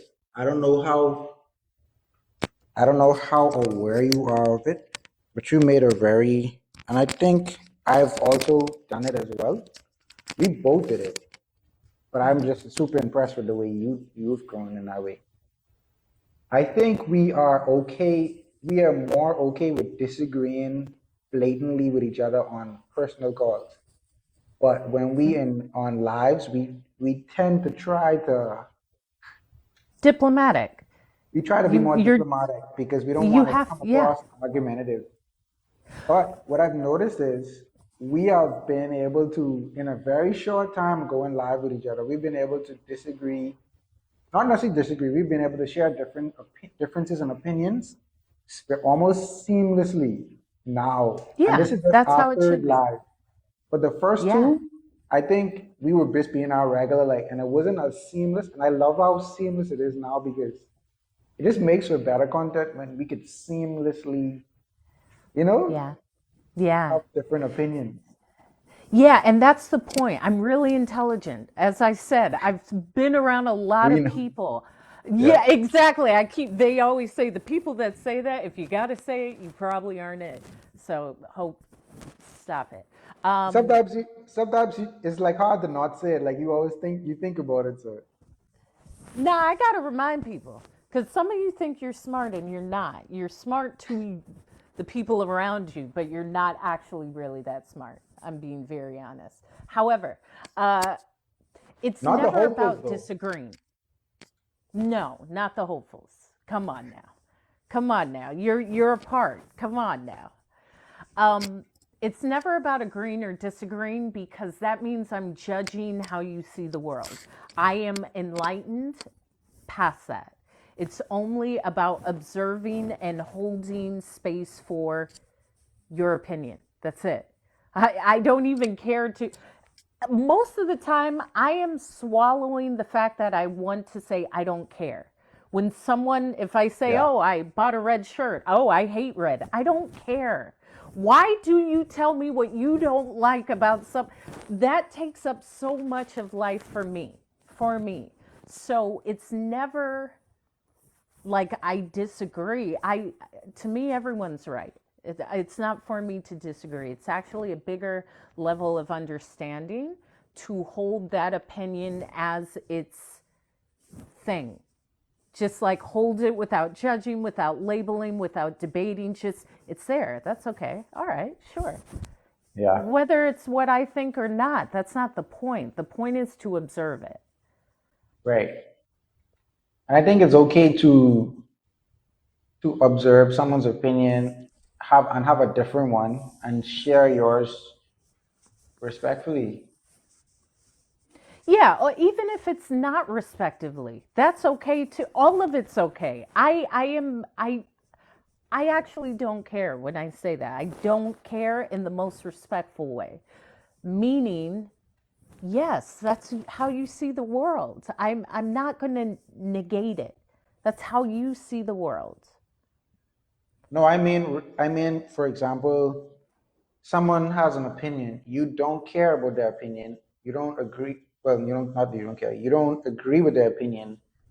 However, you want to share your thoughts. So I'm saying that in that situation should be Thank you, respectful. If you Vince. want to have a conversation with that person, Uh-huh. that whole exchange should be respectful to a level of letting them know that feel that hey, I actually do have care that you shared something that you believe, and then proceed to maybe tell them what you want to say. Yeah, I'm saying also, even if you're not respectful, that's okay too. No, If I you're not don't expect. respectful, do you want to have a conversation with that person and be disrespectful? Yeah, it doesn't matter to me. It doesn't matter how the person responds to me. I don't have an expectation of that. In fact, here, I'll go a step further. No one owes me anything.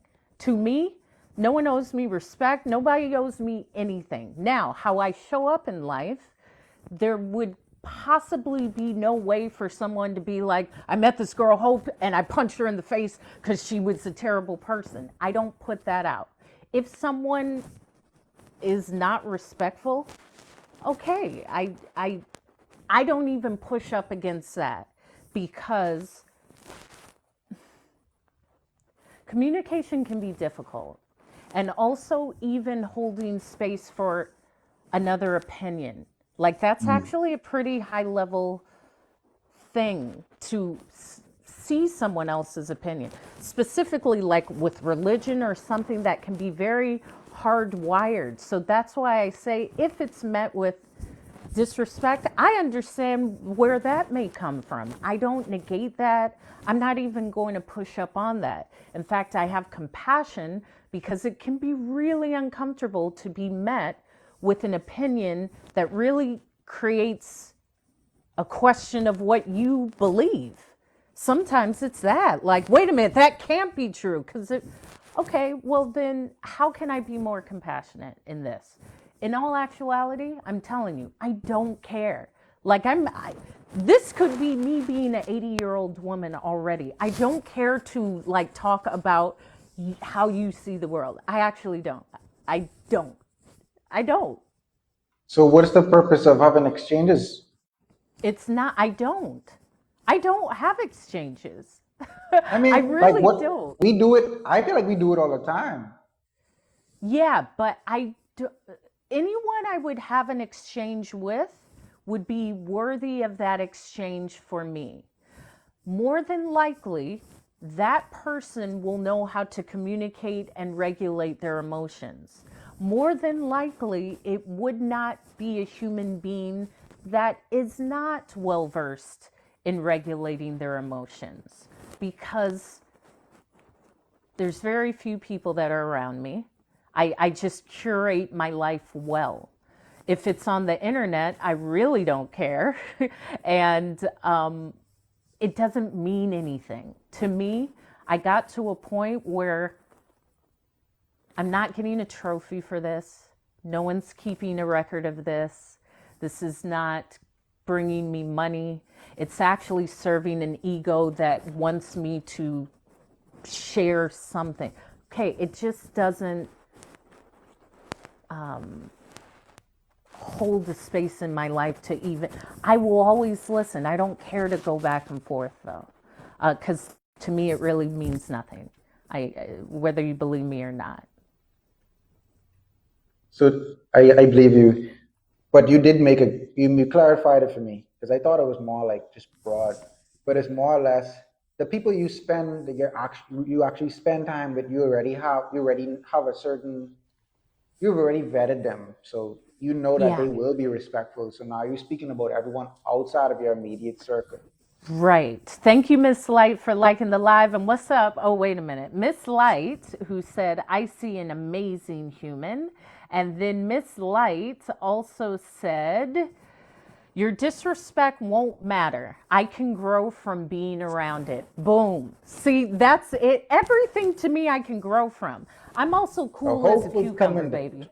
The hopeful's coming out tonight. They're coming out. They're coming out. You're right. Ain't nothing. Listen, I'm cool as a cucumber, baby. I live a great life. There's nothing for. What am I going to argue I could for? grow. I like that. I like that, but guess what? I want to grow, but not. I just want you to sprinkle a little bit of that, and then I'm out. There's only so Of much course, you're fertilizer. 29. I There's know. only You're there's only 29. so much fertilizer I can use until I'm about to spring out. You're 29. I I maybe I get. possibly. I don't know if this is true. But maybe an additional 10 or 15 years of constantly having to sprinkle will have you say, I'm okay, I ain't sprinkling no more. Okay. All right. All right. All right. I could Uh, only take so much disrespectful. well, why do you feel that sure, that too. I understand that. Okay. Yeah, Um and then I'm gone. sure. I appreciate the disrespect, but I can't take too much of it. Whether it's family, friends, What is disrespect? What are you speaking of specifically? Thanks for encouraging. Pardon me. Let me read this as you think from Miss Light. Four green hearts and the okay. And she said, thanks for encouraging me the other day. Not sure if you remember, but you encouraging me not to say but. Okay, filler words. I shared that I don't say but. I'm aware of but because it's a negative. It's usually I was going to call you but I was on my way but and just saying and. I was going to call you and I fell asleep. I was going to message you and I forgot. So with pleasure. Thank you for the reminder that I shared that with you. And thank you for look the at that. rose, Ruth. Look at the hope improving person's communication. Do you realize that when you help persons to communicate clearer, that you literally changing the way they see and they communicate to the world? Like that's a whole life that is now, I don't know, I can't even find the right words right now. That feels so good. Like I felt when you said that. I don't know if you saw my smile. That felt so good when you said that because it was just a realization like, Yeah. wow, that's amazing. And the reason I wasn't looking because I actually was in a coffee shop and I don't even know who this person is, but I literally visualized this person speaking in a coffee shop to someone and they actually didn't say as much buts and ands and they Hmm. communicated clearer to the person because of because of a video they watched of you or because of an encouragement they got from you. And What? you're so far away from them, but yet still they able to actually use these things. It's kind of mind Wait blowing a when you minute. really What think about it. happened? What? Mind blowing. Who watched it? Thank you for sharing the live, Miss Light. All of this is so encouraging because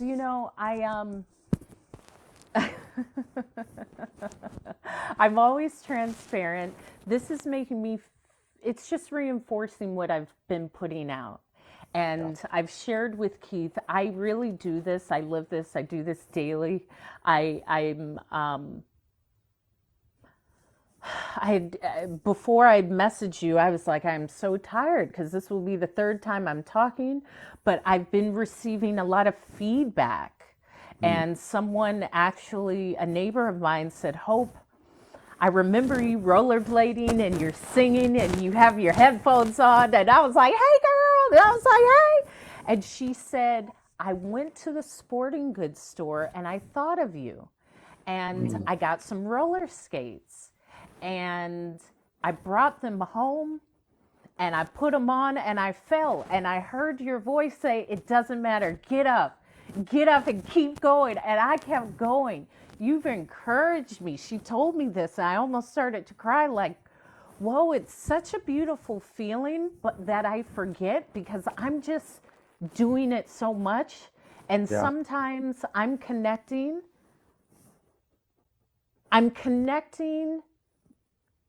the value in only monetary return. And I'm Mm. forgetting because I talk about this.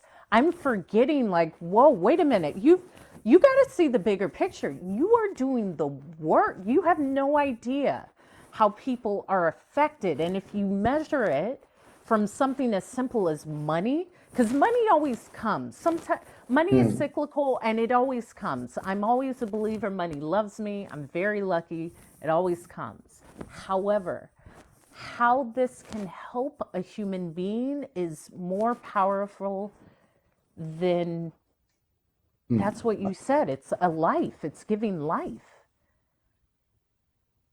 It's life itself. Like you say, you it's given life. I didn't say that, but I love that you said it. Um, because you could actually save someone's life just doing what you're doing, you know. And I don't think there's no money amount of money you could ever get for saving someone's life. And that's just a thought that it's easy to say, but that's hard to comprehend because a part of it isn't even it's so beyond your control. You don't even realize how powerful the words that you speak are, the light that you shine. And I believe it's beyond us in some ways. It's not. It has to be. It has to be a higher power that does the work through the words, because the words itself are just vocals and stuff we put in together. Whether we do it effectively or not, it's just words. Like the fact that those words can mean so much to someone, that's I don't I would, for me personally, I can't give myself that much credit. I don't know about you, but to save someone's Wow. life, like I don't know if my words itself, and I know my words are powerful, but itself, like that's a lot. I have a hesitation sharing this story because because of the same thing I said. I don't believe that only words save people's lives. And I can't even remember what I said one night. I saw this guy. He's a great athlete. Um, he runs for our university, and he saw me one day. And I used to be so much more like involved in church. We spoke about this a lot, and I was at a youth event. He said I was speaking at a youth event virtually, or I was on a panel or something, and they were talking about love. I don't remember talking about love on a panel. And he said he sent the Zoom to his friend. And he said his friend was contemplating killing someone. And something I said made him change his mind. That was so heavy for me. I was like, what I say? I don't even remember this thing. Like how then I at that in that moment, the fact that I couldn't remember the actual event, because I probably did so much and I probably didn't even realize that it was significant. I realized, yeah, that wasn't me. Yeah, I said it, but I was like, God had to do something with that because I can't create life. Like, so how can I save one? You know, I was like, that's just powerful. And I don't, that's another one I haven't shared. You just spill it, helping me spill all the beans that I don't share. That's what I do. I tell you, I can charm everything out of you. Listen, listen, listen. As I Yeah, say, I could charm the pants off of you, but not you. Just, yeah. okay. But I don't share that one because I don't understand it. He said that person was really set on, he was really set in his ways. And I guess he sent him the live thinking like, hey, maybe this like more like it's like I don't know what to say to him anymore. Let me see if I could help him, but you see if this could help. Let me send him this thing with these people from the church youth group doing. So words are so powerful, and that's actually one of the reasons I really contemplated being getting myself back out there and speaking more and just being an encouragement to persons more because I didn't realize I had so much impact until that day. Yeah. Yeah. Or God using me, even if it wasn't all me. I didn't realize that I could be used in that way. So that was interesting. That's really powerful. And I identify with that because I always say this is something bigger than me. I won't label it anything specifically, but I do know it's the best feeling when I'm speaking, and it's often something that like I'm just free and something else is there, and that's why I committed myself to it, because our words or this gift may save a life, give life, restart life, shake up life, realize life, like life in all forms. So it's just that word. And the good word is the gospel, so it's the good word. And thank you for sharing all of that. Let me read. Miss Light said, when creating my account, my alternate idea was Miss Hope. LOL. Hugs to you. Wow. People You're the love, reason listen, people on TikTok. yeah, people love them some You hope. People love them some hope. Mom, turn and that light on, girl. Turn the light on. I'm getting tired of these people. I'm telling you. Okay, well then, tell mom I said hi from the Bahamas. Mom, someone from the Mom, Mom, my friend from the Bahamas said hello. She said hello. Nice to meet you. That's how she said it. I definitely have to meet your mom one day. Yeah, a faux show. Um, I need to bring her butt out there and leave her. Let me read these. Let me, because they are annoying. I'm really on my hustle because I can't. Yeah, I know. Time to go. Time to go. Got to get away from y'all mofos. Miss Light said, do tell me more, sir. We need to carry each other through life. Some people will always need more help than others. Yes, that is true. She said we should each do what we can. Yes. Thank you for sharing. With pleasure. And this is to you too, Keith. Google Words have power. Experiment with water. Yeah, I know that it's like a snowflake. Well, my mom's in her room. where's the analogy? The analogy is I believe he was in Japan, and he did a study where he took water and he spoke words of positive affirmation into the water. Like, this is the most positive, beautiful, strong, resilient water, and spoke it into the water and froze it.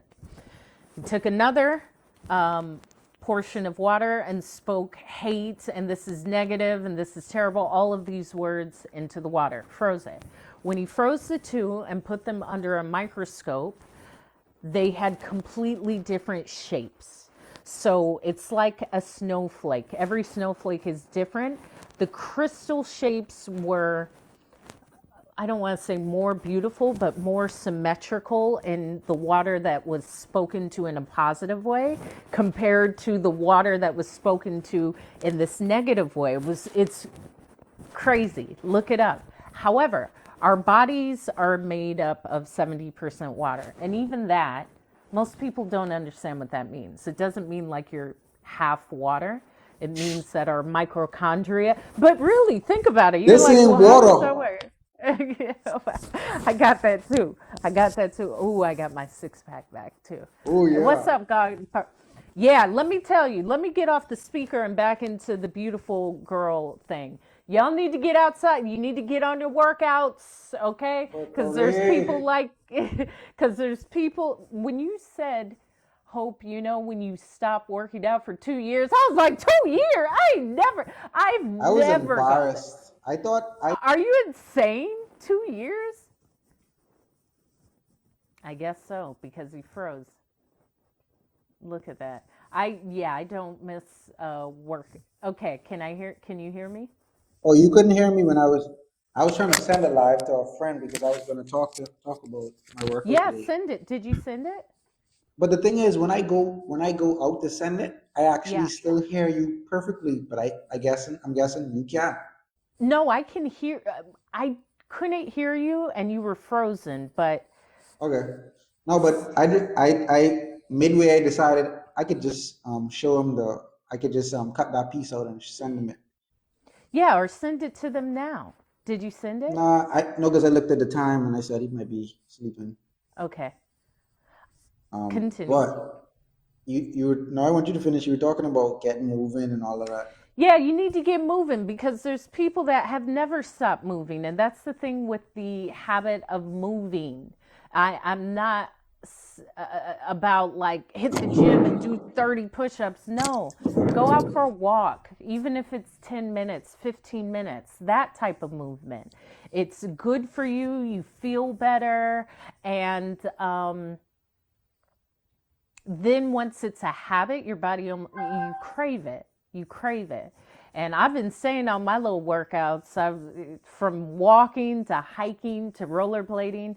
Tomorrow I'm going bike riding. Me and my Valentine, um, Ooh, me and my Valentine meet on Wednesdays and do some sort of activity. So it's been biking. We're going biking. So when we cover like 15 miles, that is a good day. nice. So yeah, We, get moving, because you have maybe 6 weeks, probably less than that. Sun's gonna be poking out, and now you can't put on your hot and sexy clothes. we do have some balance with us because you're more of a organic, flowy movement, and I'm more of a gym movement. But I embrace both. I love hiking and all that cool stuff. Yeah, I love it all. I love the gym. I have the hot trainer. I just change it all the time. But I will say, if you go to the gym, get you a cute, hot personal trainer. Get a trainer. A trainer is great. Make sure he's really cute or You're she. gonna you're not gonna miss that day, that gym.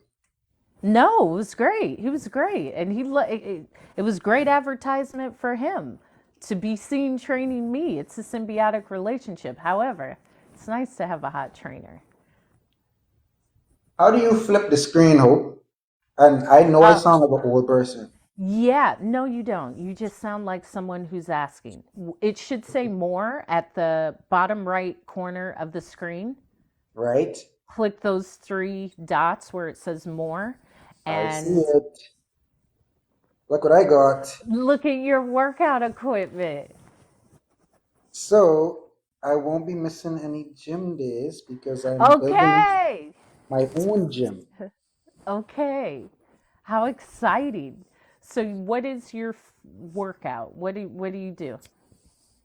Actually, I've never used those equipment before. I Okay, just it's got brand them new. maybe last week. But that's just that. I just got them for the days when I want to go to the gym Yeah. and I can't make it for whatever reason.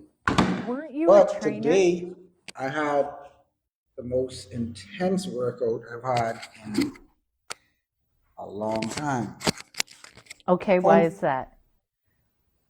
because I worked out with someone who used to be my enemy. We used to be enemies, and I think he still hates me based on this workout we did today.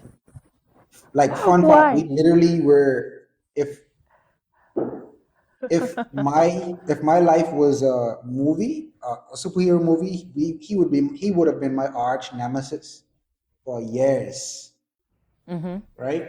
I'm not gonna say I was a good guy, he was a bad guy, but hey, we hated each other for I'm talking we hated each other from maybe grade 7 to grade 10. Pretty Mm-hmm.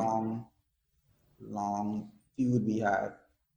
Not gonna go into details, but we ended up maturely getting over it, and we had just a casual relationship, where and then it got better and better to where I would be in his house sometimes. So Mm-hmm. we literally like turned it around. Um, so anyway, we go to the same gym. He's really, really fit. He started a gym years before me, so I don't even compare myself with him. I don't compare myself with anyone. But anyway, so we Mm-hmm. working out, right? I say, you know what? What you working today? He said chest. I said, cool. I work in chest too. Let me get in the workout. So we did this workout, and I thought we were winding down. And the wind down routine he had was to work core, was this core workout um, circuit. And I was like, what kind of wind down is this, bro? Mm-hmm. Like it was intense. What kind of wind down is this, Like bro? I thought we were like finishing. Like I thought it was gonna be like some relaxing. No, he was like, I'm gonna work that ass out. What are you talking about? Bro. Relaxing. And he was working out.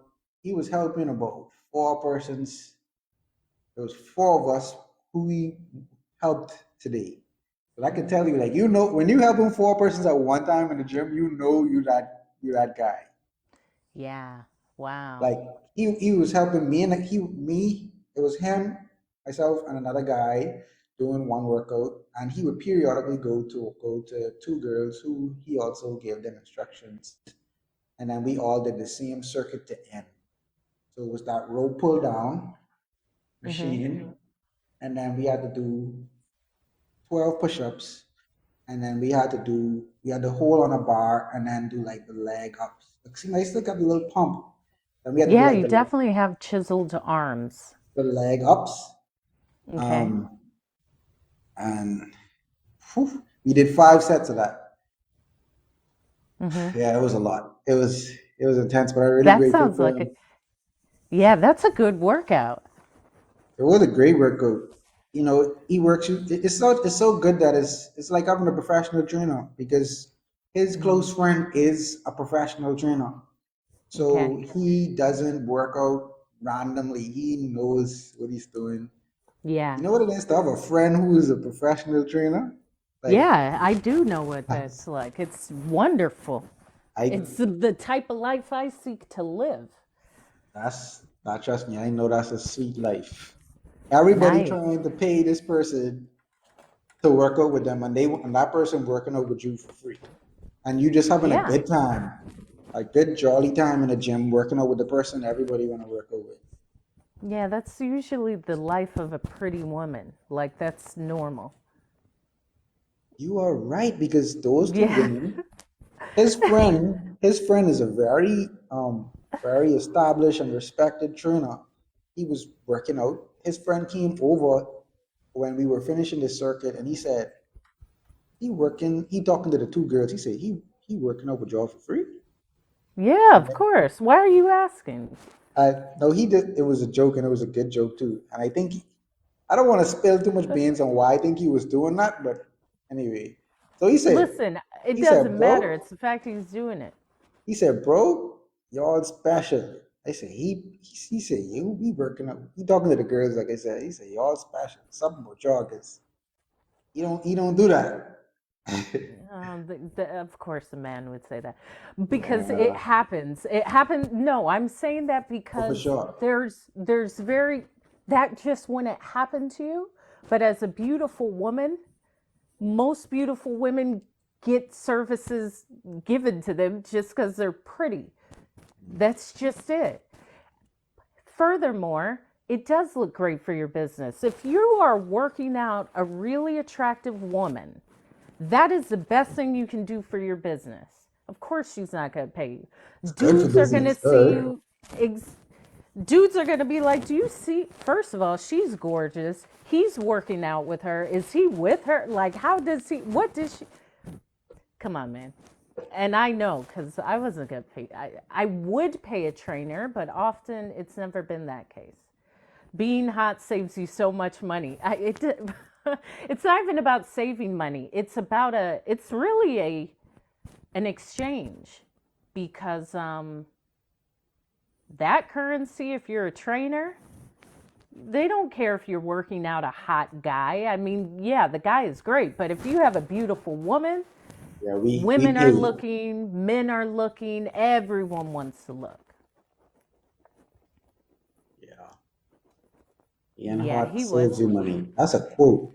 They Yeah, should. that is You right. guys, That is a quote. No, no, you're you not should write that joking, Miss. Like down. I'm writing that down. It does. Do you know all of man trainer? And And my heart trainer was saves you hot. money. My trainer was hot. He had a cute, tight, firm booty. He was so cute. Booty, women Booty. and boot, like what? You ever see those videos where the lady squeezes her man's butt and he's just like, I hate it. That's the They most. hate it. I hate it. We hate it. That's the most relatable. If you ask me what is a relatable video, it's a woman squeezing a boyfriend's butt and he doing that. Like that's the most relatable a video could get from me right now. Like, how you Well, doing why that do to you me? have That's a a weak. discomfort? Why do you have a discomfort with someone touching Because your butt? that's what we do. Who's we? Men, we do that to the Every women. man, all billion in the world? Mm, Probably if it's six Uh, billion men, if probably five. you, so you are Probably saying that five. you are saying so a man in India would have the exact same reaction, or is it a possibility that it wouldn't even be something that would be brought to attention? It's very possible that there are men out there who like it. I agree. Right. It's not about liking it or not liking it. What I'm asking is there a space where someone could not think anything of it? It's not that I Yeah, like it or I dislike it. It's just like, what do you do? It's not a big yeah, deal. I don't connect definitely. it to anything. That just takes a different level of, I don't know, humanity. Like you have to be on this, you have to be super mature and different, and I don't know, your brain have to tap Why? into a different place in your brain to get that. That doesn't come overnight. Is this, well, it does. It does. It Overnight. depends. Yeah, I always say things do come overnight. It's just you don't know what night it will come. It comes gradually over every night, actually. And then But it's like, that oh, that came overnight. No, it's actually been several nights. And it does just kind of happen. But anyway, that's come overnight. my, it does. So, oh, it was an overnight success. Yeah, it was. Now, you don't know what night that will be, but it Mm. was overnight. Yeah, it could have been the Boy, 5,000th night. It could have been the 15,000th night, but it was overnight, technically. You just if don't a know woman what. gets me comfortable grabbing my butt, her grabbing my butt, then that was a good night for Well, her. Because can't you whatever advise? happened that night, it was good enough for me to trade something that I was uncomfortable with. It was probably a good trade off. It was a good deal.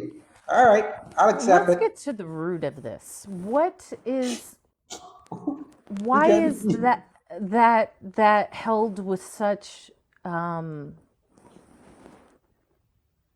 what is the source of discomfort? it's the discomfort comes by, I think for me, let's talk about for me. And maybe for the other men, a lot of men who are not comfortable, you're not normally touched there. So you go, say, let's go to my age, 29, and you could count the amount of times on your hands that you were touched there, versus a woman who's had multiple boyfriends, or women I know, they probably can't count that stuff. So if you could count the amount of times you were touched on your butt, then that's not a familiar feeling. Now, if you talk about being touched on our arms, I can't count that. On my face, I can't count that. On my abs, I can't count that.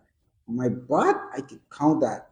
And the fact that I can count that, I'm not familiar with it. And that familiarity, that unfamiliarity isn't a pleasant one. It isn't an enjoyable. It's not like I long for that. I've never been Hmm. used to that, so it's not something I want, comfortable with, or accept. And I think that's as far as it goes. And that's for me, and probably I could say at least my friends. Well, I don't know what my friends do behind closed doors, so just forget it. That's for me. Well, you don't know what anyone does behind closed doors. We only Exactly. know truly what we do. However, it just sounds like there's first, Miss Light said, I agree with him because all exes hated it but got used to it.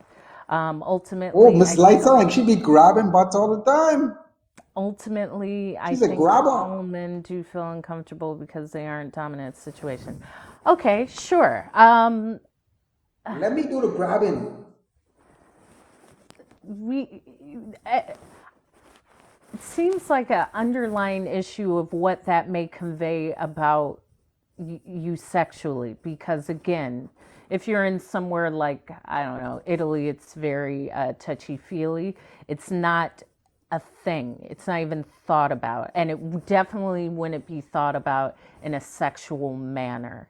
It seems that Even it's a sexually, Hope, honestly, even if it's a non-sexual touch, if she just give me like a regular pat, I'm not saying that I wouldn't like I would be like repulsive of it, or like I would be like pat her hand away. I would just it would just not be comfortable. It would take me a while to get comfortable with that.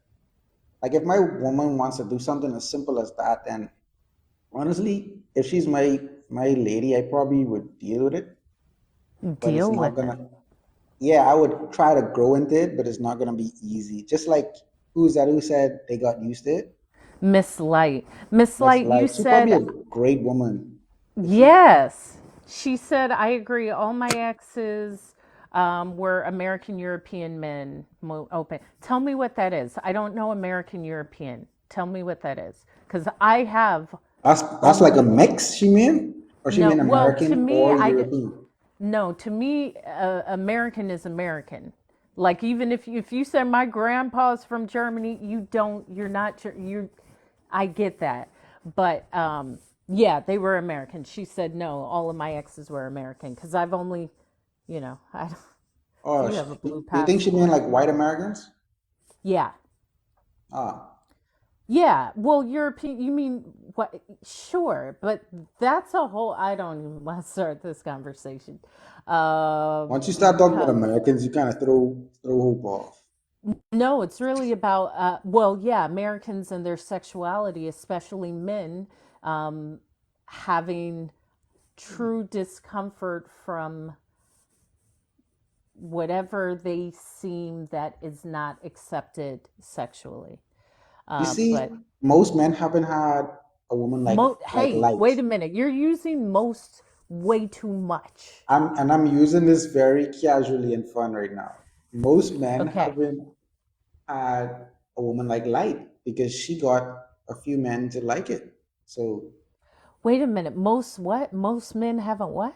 most men probably haven't had a woman like Light, Miss Light.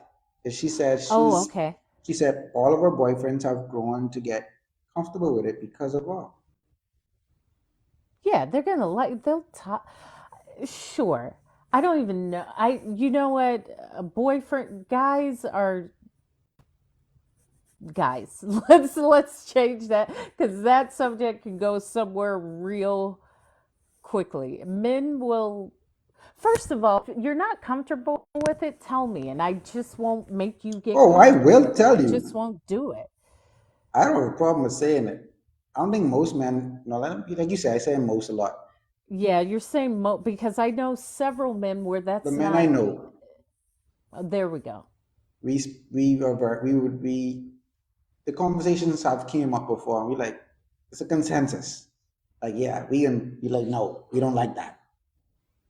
Okay, so that would be no, this is out of range, but no interactions with your buttocks then in bedroom situations, I'm guessing. Necessarily, I think that just has to come over time, and then that has to be. I think a lot of the difference is a lot of women like to do it in public. Wait, you don't know what a lot. Well, I've seen it. I've seen it. Let me say Okay, that. I've sure. seen it. And when I say a lot, sometimes I'm not even actually meaning literally. I mean based on my experience. But I've seen it where women do it in public, like for fun, and as almost like they think it's a joke. But Yeah. some men don't want that kind of stuff to be in the public. Like they're already trying to cope with it in private. For you to bring Yeah. that in public, They're trying to cope. What is she keeping him in a cage? or trying to put him in one, I don't know. Oh, Keith, It's like a okay. mental Let's cage, and it's just have to. n- It's like you just, a like I mental said, if cage. you could count the amount of times you've been touched there on your hand, it's going to be a challenge.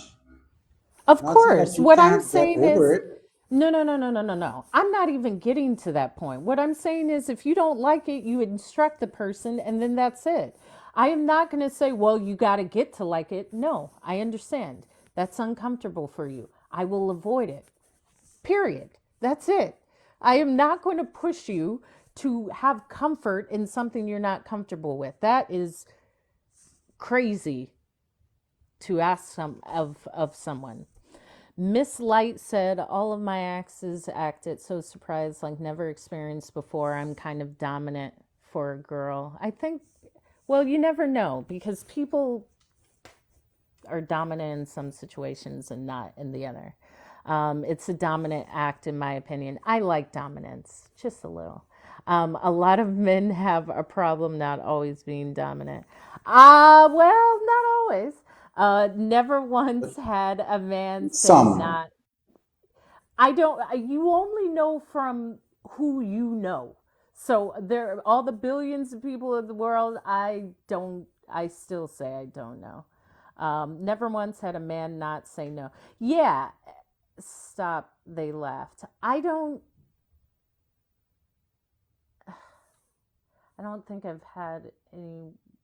I don't know. I'm not going to think about that. I am just like thinking about a How many guy, like a man, how like many butts have I grabbed? yeah. How many? No, I wouldn't grab. Well, Like, how many men didn't like when I grabbed them? Right? no one didn't like when I grabbed them. I can assure you of that. No one didn't like that. I can All assure you of that. you are 100% with your shots.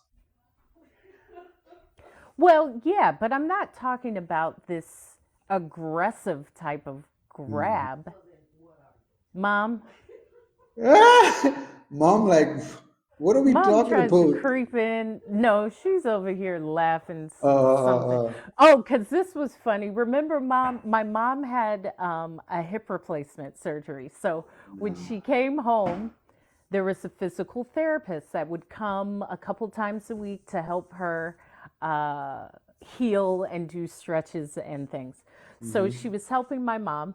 My mom was on the bed, and the physical therapist said, okay, you have to do this and sit up, and it's like a butt squeeze. You really want to squeeze your butt. And I heard that, and I poked my head in and I said, "Ooh, I love a butt squeeze." And my mom was like, She was like, no. she just, I said, "I love a butt squeeze." The physical therapist just started laughing. My sister started laughing, and my mom put her head down like, she's crazy. So That's maybe crazy. I like a butt squeeze. I don't know about them, but I think a nice little, not like a ferocious, a nice squeeze. Like, I see you, my favorite. That's always a welcome gesture by someone that you want them to do that, not by a Of random course. stranger. I've been groped, and that's not fun. I'm sure. I'm sorry that you've been through that. And the person who grabbed my butt, I was walking home in London and I passed one of the football stadiums, the soccer stadiums. I was walking, and this guy like grabbed the cupped like my whole right cheek, just grabbed my butt. I was so shocked, like I'd never had that happen. And I was like, "What the fuck are you doing?" He was like, "It was there. I had to grab it." And I said, it was kind of funny, but it's not. What do you mean you had to grab? I mean, You could have pressed charges on him. Or oh he, gosh, he was a drunken English guy outside of a soccer game. Yeah, I'm not gonna do that. It was, but that's what you get for having a nice butt. that's not what you get. That's not. It's a good joke, but it's not what you get. But well, I was gonna say on a lighter note, but you already lightened it up. On an additional lighter note, right? You remember, you know this reference where he say, ain't nobody bending me over." You know that reference? Yeah, but so what? That Wait, just reference. I'm Okay, I'm not I'm not going against it. If guys want to be bent over, that's their preference. But that's what I'm they talking need. about this particular joke Okay. or this particular excerpt that became a joke because of his tone and how like desperate he sounded. Ain't nobody bending me over. For some reason, when we were talking about the grabbing the butt, I heard his voice. Ain't nobody grabbing my butt, like like in this. Like. So she was like, "So what? You doing the grabbing?" You know, Because like he's doing the grab. I could see that being like yeah. Someone said, "LOL, what did I walk in on?" Because they entered the chat just as we're talking about grabbing butts We've been and talking about everything. the intricacies of butt grabbing for the last 15 minutes, and it's a very intellectual. If you have never heard a very intellectual, uh, like breakdown of the art of a butts being grabbed, this is the Butt place grab. for you. Yeah. It's kind of to the end now, so you'll have to rewind. Go on Hope is speaking on YouTube, and you can watch this back tomorrow and really learn about the essence of what it means to have your butt grabbed, not only from a female perspective, which may be what you're thinking about, but from a male perspective, because males may or not may deserve to have a butt grab as well. So Sometimes it's nice, and you just, or just give it a little tap. It doesn't have to just be a a little. grab, like a little See, tap. Like, oh, we that's we cute. kind of I like that at the end we kind of like meeting. We didn't have to agree with this because I'm a male, you're a female. Like there's certain things we may never, we will never want to experience alike, right? Like Okay. I don't want a man grabbing my butt in no situation, right? Okay. You different opinion, and other men may be different, but for me, but I feel like we just reached a little point there where we could like, I could deal with a little tap from a Okay. consented, From a a consentive tap, there, I can, and it's about consent. a consentive tap. Like that Consent. wouldn't even bother me. I didn't see it's always a context. That's And I so think we didn't cute. really dig, and it's a part that we didn't really dig deep into. Because when we talk about this, I'm thinking like That like that. You're talking about like a chunk. A Yeah, chunk like is she grab. Like and you're and just taking, no and way. Miss And Miss Light? Miss Light. I love that name. Miss Light. I think she was talking. She said that it have this dominance to it. When if a woman really, she just like come here. That's kind of, you know what I You mean. may like that. Listen, sometimes you may like, don't not, I let might. me, I might. okay, okay. I might if she still respects me. If she respects me as Still, a man, oh, where does this come from? and don't So, wait. I don't want you to think. I don't Miss want you to Light think said, you I could be like this throwing me guy. around. Miss Light said, I like this guy. Miss Light, here's my point. I don't want you to grab my butt dominantly and then think you could just fling me around the house like I'm a little Why would I'm those two a things be put together? because I'm a heavyweight. Like look at me. Like you can't just throw me around like you What know what I woman mean? is doing that, Keith? Except for me. No See, one's that's going what to I'm be saying, doing Hope. that. It all starts with a butt grab, like a dominant butt grab. And anything, you just I open don't the know what's floodgates to happening. anything. Well, sometimes the floodgates need to be open. Baby, what I'm telling you is, come on. Thank you, John Obioma 46 for the follow. Miss Yo, Light, this is crazy. This is fun.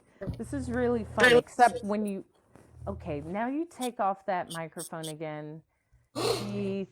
I'm Okay, gonna get let, them. I need two phones, so I need a phone for like everyday stuff, and then a phone to make sure it's charged for our life. do you have a tablet? No, I don't. Okay, that will be next on our upgrades when we Uh, update our equipment. on Tuesdays, I'm gonna make sure I'm gonna be super aware. Get charged up. And funny enough, I on the drive, I was aware on it on the drive, and I said, and I made sure like as soon as I hopped in the car, I was like, yeah, I gotta plug this in. I gotta get some juice for hope. And I love when a man, yeah, that's right. Wait a minute. Everyone, did you hear that? I love when a man says, I got to get some juice for hope. I love that. I got to some plug juice. it. I'm It's going to see hope. I got to get charged up. in a very, I like I like that too, but in a very literal way, I do have a friend that one of our love languages, I guess, is I know her favorite juice.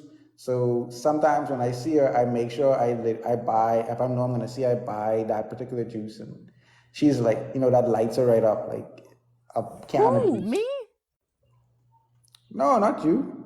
Like I was Who? telling you about a friend, like a physical, I mean, a friend I have, like I would actually buy her favorite juice sometimes just to make her Okay. day because I know like if she gets that, she would be like, oh, thank you.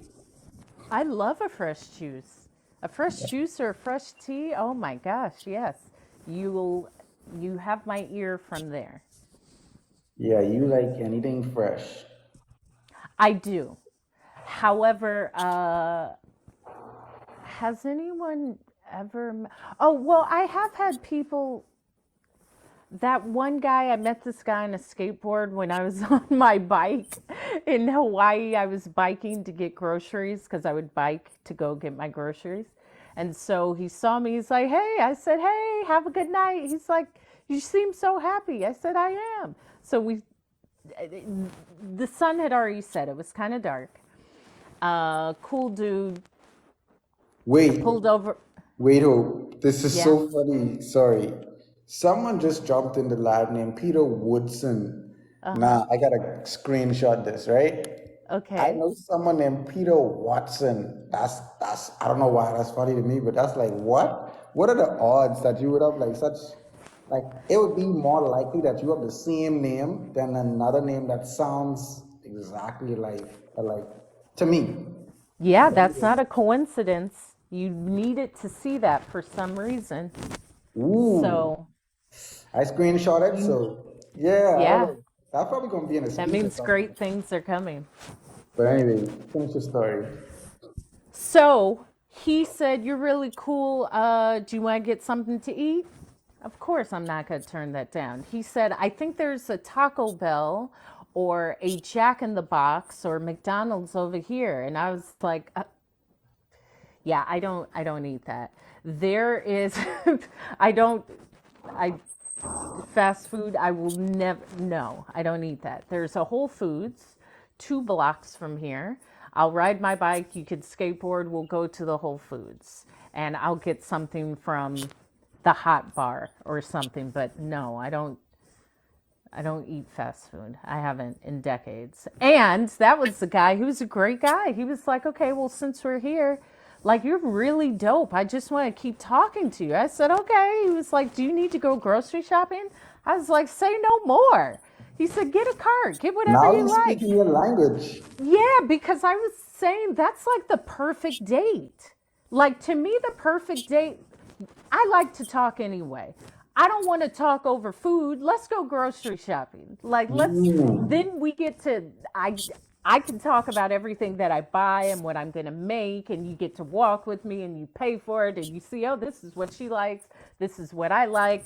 I like that, that could be such a great, um, no, he paid. I've never had, that's why I don't talk about, I guess people get asked to pay for stuff. I've never had that happen. I've never had anyone ask me like to pay for a meal or anything. So that doesn't exist for me. I don't speak about that on my channel. I don't speak about things that don't exist for me. However, I said this dude got it because I'm an adult. You want to take me grocery shopping? The perfect date. You start off like, Hope, I want to spend the day with you. I'm going to take you. First, I'll bring you a tea, pick you up, have your tea ready. We'll go to grocery shopping or the farmer's market, and I just want to see what you like. Get whatever you want. I'm paying for it. We're talking. Then we'll go to the hardware store because like my home in Maui, I may need a hose or a hammer or something, and you pay for it, and we walk around the hardware store, and then finally we could go to like TJ Maxx or somewhere where I could get like furnishings or towels or like candles. Like I get to really let me help you out. I want to take you out, but not like to eat. Let's go get groceries. Let's get yourself some candles, get whatever, and we're Hope, talking and meeting the whole time. And I it's amazing. I promise you, I will steal that idea. You have to. You are in, baby. If you I do that, will you are in. steal that idea. He's great for that. I don't know if he's a That great guy guy. was great. I don't Yeah. know him that well. Yeah. Well, Yeah, that was a really I great believe you. move. I believe I you. think that happened twice. There was another guy that was like, I want to pay for your groceries. I was like, sure. That's why I'm saying these things do happen without me saying, like, can you pay for this? It's just someone's coming up to me saying, I would like to pay for your groceries. Sure, I welcome that. Thank you. That's a hot move. I gotta say, that is a hot move, especially probably now, but at any time. And the guy even said, I said, that was a really great move to say, like, do you need groceries? He said, well, I have sisters. And I know, like, if there was some dude approaching them, I would want them to do that for my sisters. I think that's a great thing to do for a woman. I said, okay, you on to something. You on to something. It is a great move. It's different. It's classy. I feel like people, you're gonna make an impact because every time Yeah. she takes a slice of bread, she's gonna remember you. You know, Oh, well, I made bread. this is for the average. This is for the, this is for the You're average person. I may not have the statistics, but I am extremely confident if we do a poll that the average person, I'm not going to give any specific number, but the average person will make their own bread. That's true. At least in the US, yeah. Or Because most, yeah. personally, I know probably one person who bakes their own bread, and that's probably you. No, you got to know somebody's auntie or someone's granny. No, my aunt is a chef. My aunt is a baker. She doesn't Okay, then know she cooks because bread. she, but no, she doesn't do bread. She does cakes. So I don't even think she bakes bread. I've never seen her bake bread. She bakes She cake. knows how to bake bread. She's a no, no, no, no. I'm not saying she Wait a minute. doesn't Stop the know. presses. Wait a minute. Miss Light said, this is why she's a hopeful. Miss Light said, I bake bread. I So, don't Keith, know. I you don't are know you yet, wrong. Miss Light. I already admire you from your comments. I admire your mind, but I am sorry to tell you that I'm not confident enough to say I know you. Right? I know Oh, of. she's a I know something pastry chef. about. No, I'm not saying that I don't know anyone who can bake bread, but I say who bakes their own bread Yeah, consistently. that guy. Yeah, because I do. And I said that to my mom this morning. I have to make some bread. And this guy, I said, because you bought all this, I'm going to make some bread. And he watched me make bread. He was like, yo, she Just bake makes their own bread. bread. Yeah. Yeah, I never seen nobody. I never seen nobody bake some bread, man. He was like freaking out. I said, well, I know. And I'm real, baby. Now let me Rare. make this butter. now, now let me put this in the oven. Exactly. Because I love it. I love the smell of fresh baked bread when you're baking bread. Oh my gosh, the house smells so lovely. My mom would do this stuff. So it's a Yeah. comforting scent for me to smell bread or cookies baking or a stew. I love that. Yeah. I love that. When you really think about it, it's nothing sexier than a woman baking bread. Well, there are, but there's Wait. nothing. I'm That's so not happy the. you reacted like that because that thought was like, you ever said There something that you were, definitely is. you ever said something that you were completely disconnected from? Like, I had zero connections to that sentence. Like, There's that's nothing sexier than a woman baking bread.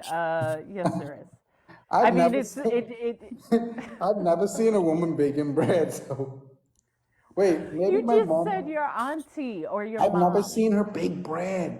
That's what I'm trying to tell you. I'm saying I know she knows how to bake bread. I am confident that there's nothing my aunt can't bake. She's the best baker I know. So I'm only saying this based on my confidence in her. But she doesn't. I Okay. never seen her bake bread. I've watched her bake cakes because I spend so much time with her. She's my one of my closest aunts. She is my Hmm. closest aunt. So I would sit down and talk to her for hours while she's baking cakes. Hmm. I love a cake And I, too. my My mom is, mom. oh yeah? I love a cake. Yeah, her mom is what? No, I was saying my mom has baked bread, but it's always Hmm. experimental. Like she's never just doing that on a regular. And I vaguely remember, like I'm not even talking like vividly. I can't remember how the bread tastes. I just remember like she was like, "Oh, I'm baking bread today," like That's so trying cute. something different, like that kind of vibe. Not like, "Ah, let's get some bread and cheese from my baked Yeah, bread." No, exactly. I no, would bake a loaf of bread every Sunday for the week. Like it was my thing, like I'm on the prairie. lots. Miss Light said, let's not say nothing. Uh, Tasuka Pup said he's got a great smile. His whole face opens up. This is about you. You have a Thank you. great smile.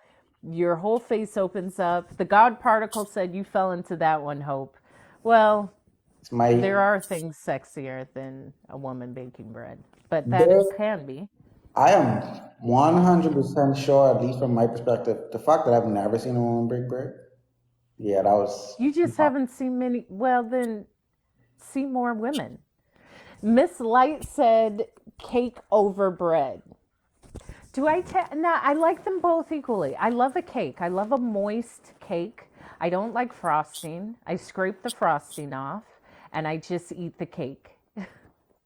Miss Light. I do that as well. I don't like Do dark you? frosting. I don't know what it is about too much sugar. I feel like Yes. it just it does something to me. Like I feel like I'm like, I don't mean to be dramatic, but I feel like I'm killing myself. Like for real. Like if Oh I my eat all that gosh. frosting, it's like I What can't that? do it. You do not listen. No, You no, know I'm not a that's wordsmith. very dramatic. Chill with that is like No, no, I don't mean like what I don't mean like in the S way. you I mean like said in it. I don't mean in an S way. I mean in a health way. But that was dramatic. I'm sorry. That was dramatic. Yeah.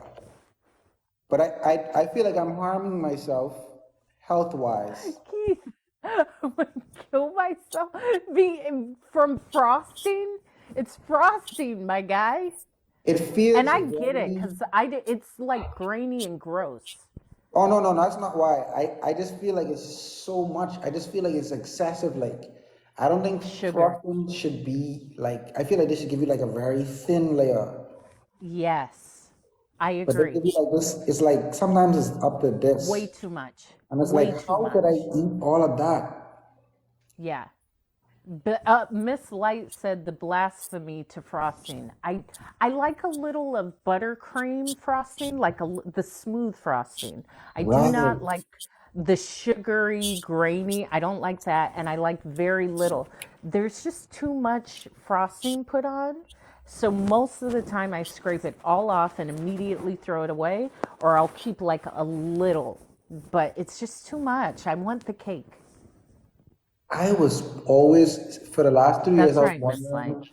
For the last 3 years, I wondered why we connected. Like why would some This is why. Bahamian from a little island and somebody from this California. huge place, the U.S. California. Like how could we be friends? And now we know. Like It was the lack of frosting. right, it's like we have less frosting, so now our brain like is able to connect on a similar vibration. I completely get it, Keith. We've just gotten that much closer every time we talk, for real. Every Because single how would time. we have that in common? How the Yeah, way you Asian describe desserts that, are so much better, or French desserts. Yes, the way you describe that, I couldn't have said it better. And the fact that you like that light frosting, that's exactly anything yeah, light and smooth and not too yes, sugary. yes. Just like me. And with that,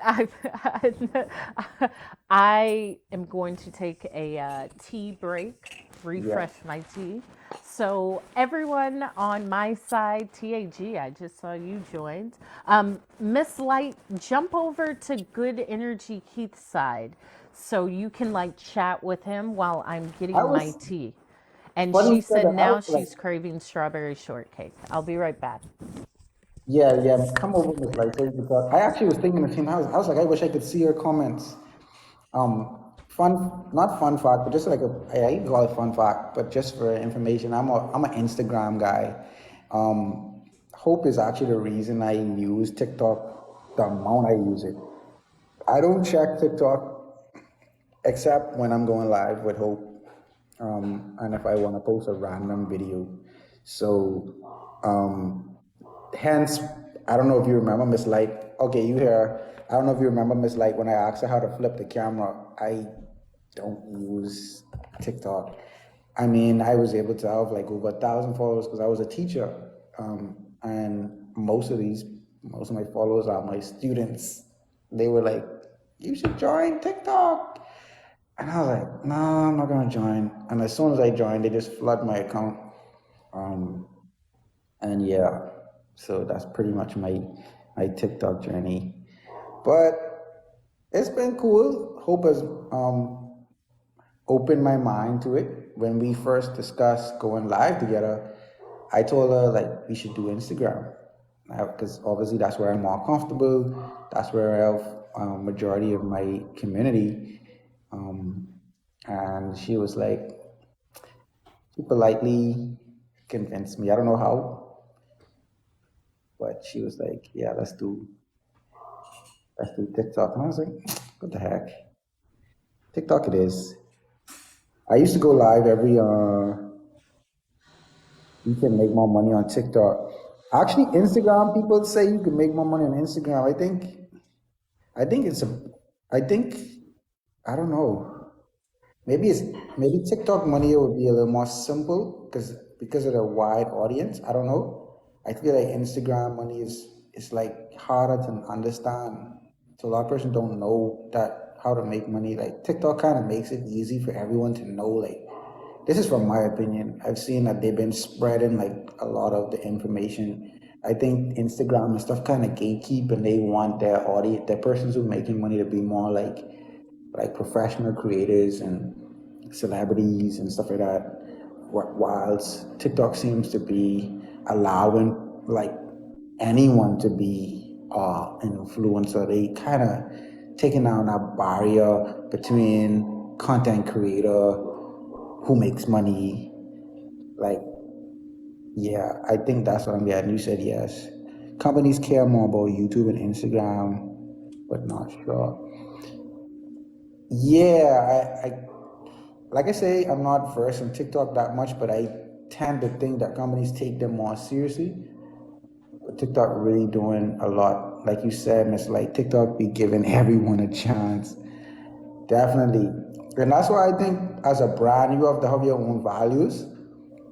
And you can't just go let a platform and what people doing on a platform influence your brand too much because you could come on TikTok and you feel like, oh, this is what I'm gonna do to make money on TikTok, and you start doing all the wild dances and you start doing things that super out of your character, not because you want to do it and because it's in line with your values and your brand, but because that's what you feel everyone else doing, and then you try to bring that same content to your YouTube channel or to your website or to your business proposal meetings, and they're like, "Where's this?"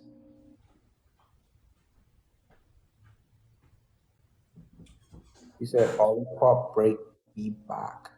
Oh, I don't know what Olipop is. That sounds so. That sounds British. Olipop, but I probably just reading it wrong. I'll pop break. Olipop.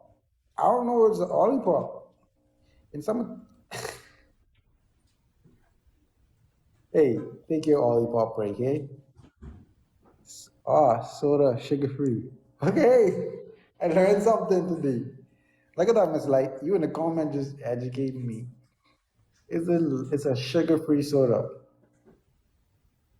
Okay, a Olipop is good. Of course, you think it's good because you like it. Probiotics. Olipop. Try grape. All right, guys. Fun fact: grape is the best Olipop. If you never tried it, you have to try it. Hope you have to try grape Olipop. Oh, didn't have Yeah. it. I was telling you that you have to try Olipop. You haven't already. Olipop, that probiotic soda. Yeah, it's so good. Like, trust me, it's good. I think I've had it. Okay. Like, Yeah. you have a Whole Foods near you. Yes. Yeah, definitely go to Whole Foods. Like, don't even try it. Just get a case. No. Just get a case. I promise you won't regret it.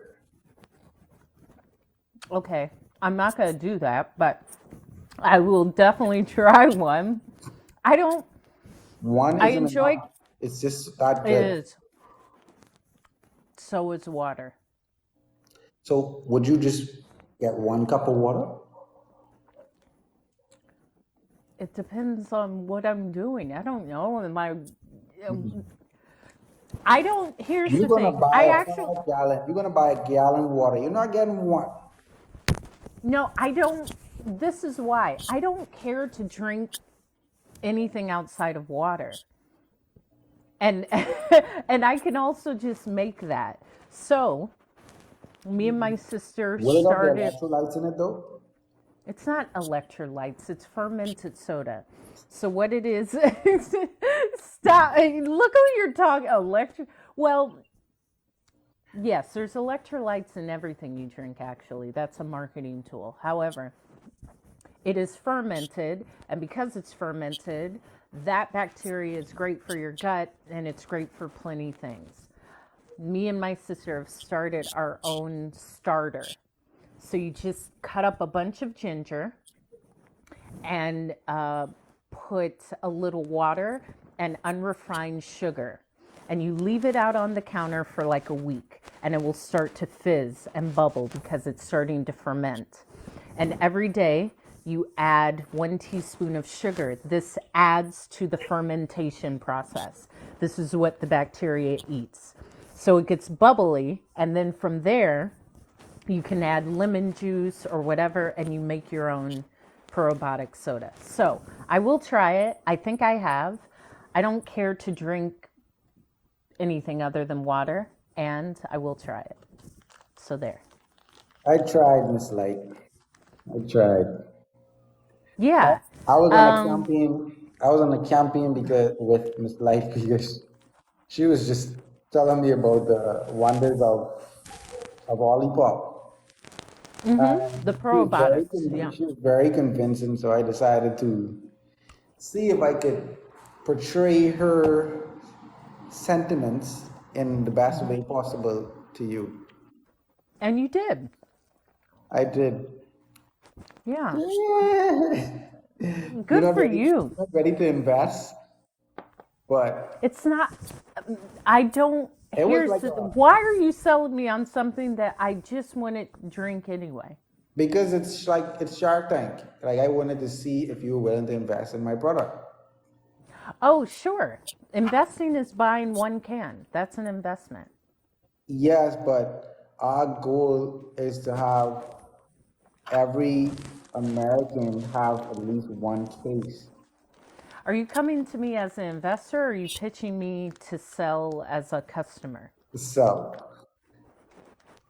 you're investing in us by buying it Yeah, one can. because your health, it helps. I'm the healthiest person you will ever meet, and I can assure you of that. And guess what? You are our perfect target audience. Keith, I am done with this pitch. I am not, I do We not care. made I a am not soda. ever going to buy a case of anything, We especially a made drink. a soda for healthy people to stay I healthy. don't drink soda, so it doesn't matter. I don't crave it. I don't want it. It doesn't matter. It And doesn't that's the matter if thing. it. Okay, why? And that's the thing. It has 9 grams of fiber. So even if you don't want it, you need fiber. I get my fiber from other sources, so I'm not lacking that. And that's what I'm saying. We know that you're not lacking it. And that's why we only put 9 grams. Keith, okay. So how will it benefit me in my daily life? Perfect question. We've crafted a whole campaign just on the benefits in your daily life. Okay. One, based on the branding of Olipop, we brand our Olipops with happiness in mind. The God particle said, leave it alone, bro. You can't win. Each can is designed with happiness in mind. We've studied happiness and we've paid scientists from all over the world to look at the colors, the textures, the lighting, the shades that that represent happiness well. And what we've done Okay. is we've included all of this in the Olipop soda can design. So subtly, when you see the can as you drink, you feel better because you see what in your in a general perception of happiness, what it is represented as. That's one. Okay. Two, like I said, we have developed a healthy soda for healthy people. And what we've done is we've also developed a community around Olipop. So when you start to drink Olipop, you begin to notice other persons who drink Olipop. And now you have increased your already healthy and happy network to more happy persons. And who doesn't Okay. want more happy people in their network? And This is last true. but not least, Okay. by drinking Olipop, you become more of yourself. More You're of already happy. myself. Yeah, you're already happy. Incredible. You're already healthy. You are already incredible. How did you find that as a fact to become more of yourself? Did your marketing team run some sort of experiment? Because I don't I how is that measured that you are more of yourself? And what we did was some persons like to run experiments and they include random persons. They lab rats sometimes, sometimes they do human trials. As the CEO of Olipop, I allowed myself to be the human experiment. I didn't want to run the risk of anyone being harmed. I put myself, my life on the line. I was willing to die to prove the theory that Olipop makes you more of yourself. And I have become more of myself since I started drinking Olipop and since I bought my first case of Olipop. And hence why I know for sure, as an investor and the chairman of the Olipop board, that you indeed will become more of yourself. And Miss Light Thank you. is an executive on the board and she can verify everything I've said. Thank you.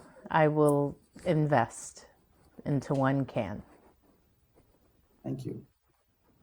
Thank you for your Miss Light says, presentation. okay. Miss What Light did says, she say? Lollipop will make you ageless. It's the fountain. Ageless. Ooh. Well, hey, ageless. I like age. I like age. I like age. So what ageless does that mean you don't exist? What is the marker for existence then? Someone from Aha.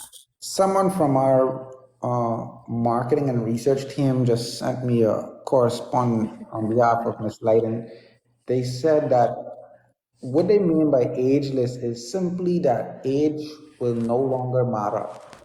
Even though it exists, Olipop aggressively adds to your overall ageism. Wait a minute. You said it doesn't exist, but it okay, I'll take it. Keith, whatever you want. I got a case. Okay, I'm just over your R&D department. You got me. I'm sold. I'll buy in. I want equity and stock. Done, dusted. Most likely did it. And That's that was usually what men do. They're like, "Ugh, I'll just give in. What do you want? What do you want? Okay, I'll just get it free. pretty much. Well, no, I've never had any. There would be one that would say that jokingly, but he loved to get the stuff for me. I've never had anyone say honestly, like, I'm so tired of you. What will it take for you to shut up? What do I have to buy you to shut up? That, no. Yeah, because they love to make love and not war. So sometimes it's okay to let you, just let you win without even knowing they let you win. Sure, a win is a win. To me, a win is a win. I do not, a win is a win. Yes, make love, not war, which is very true, but no one's making war. As my mom says, it's not about winning a war, it's about conquering the battle. You got to choose. And most people, not most people, let me take that back. There are individuals that let everything create an argument. Stop doing that. Why are you so angry? Chill. Chill. It takes a certain level of maturity, and I don't even know if maturity is the word I want to look for. Knowing yourself. Yeah, because maturity is a very simple way of saying it, right? Knowing yourself, and also, I think, respect for Mm-hmm. yourself and for others to not argue. It's so easy to argue because you're gonna always Yeah. disagree. You're Mm-hmm. gonna disagree with someone every day. If you speak to Yeah. enough people, if you have enough conversations, you're gonna You can have disagree with one something. conversation. Right. You're gonna disagree with something Mm-hmm. every single day, even if it's just something you're watching on a live. Like if you haven't disagreed with anything I said or Hope said, then I don't know. Didn't I But tell you? I don't care. I'm not arguing. Really. and you know what's the coolest? You know what's cool? When you can read, listen, or observe something without even having taken a side. Like that takes a I don't know what you call that. It takes open mindedness. Open mindedness. A mature. You have to be open minded. You have to be it's an intelligence factor because you detach your judgment from someone else's. Most people, not most, there are individuals that won't even understand this concept because the concept in itself is far too like foreign to even believe that it can exist. To like, of course, if someone says this and I don't like it, I have to tell them. No, you even getting to a point of just hearing what an opinion is without attaching, without judging, and with allowing it to exist, that creates discomfort. What I found is there's individuals that have these strong convictions, but they're not tested. So let's say I don't like people with blonde hair, but I live in a country where everyone has black hair. But Mm. everyone with blonde hair is a terrible person. Well, how do you know? Because I know they are bad. Okay, but you don't know anyone with blonde hair. So how can you know this for sure? How do you know this for sure? Which is kind of how I see a lot of human beings. They just believe something so strongly without maybe seeing that I may be wrong, or there may just be another thought. Not even about being right or wrong. But either way, I don't care. And if it's an American, I really don't. Like, you don't know anything. You haven't gone anywhere. You have no, like, real view on the world. And persons could disagree with that. In saying that you know going places or traveling doesn't necessarily give you a view of the world. Then what does it do? It gives you a physical view, but Okay. it doesn't make you more knowledgeable necessarily. It gives you more Okay, why? information. Why not? It gives you more because when you travel, you just collecting information and experiences, Which leads to, which leads to you having more information and more experience, which in leads to, which can lead to you being a more well-rounded and wise person. But it well, doesn't but it doesn't necessarily automatically make you a well-rounded person or wise or anything. It doesn't necessarily do anything. You could literally just receive that sure, information and do nothing with it. sure, absolutely. Um, I don't know how we can measure well roundedness, so I'm going to exchange that word for what you said. It just adds more information. It actually doesn't create something positive or negative. What I will attach the positive to is just the additional experience of something different.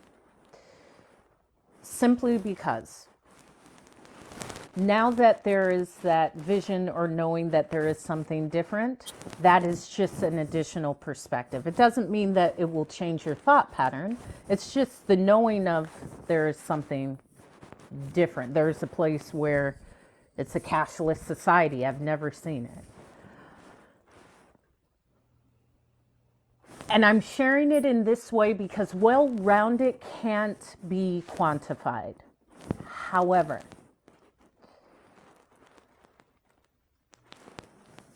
there is a space of having more experiences equating to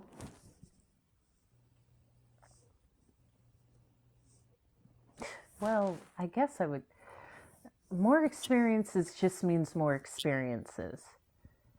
But I think that's the cheat code. It's the fact that you've just seen it. I'm not saying that you are a better person. It's the fact that you've seen it. If you haven't seen it, there's a real, sometimes, this is just a thought.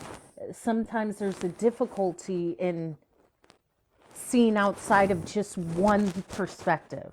Like, this is the way, this is the only way, it can't be done any other way. I will fight to the death. My grandmother believed this is the only way. Okay. Imagine that person just seeing it done another way. It doesn't mean they'll change their mind. I don't know if it'll do anything. But that additional perspective of just seeing something else, I believe adds something. How it manifests, I don't know. But I do think that that may be more conducive to understanding. Maybe not. It's probably just, that is just how I see it. Miss Light said, I agree with y'all, and I don't, and I, or if I don't, that's okay. I like that. But I like what you said. I do, it does resonate in that having experiencing something is like a cheat code to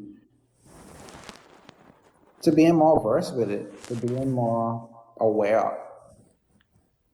And it's a great way to be aware. But I also do agree with the fact that you can be aware or sensitive to whatever it is without having experienced it firsthand.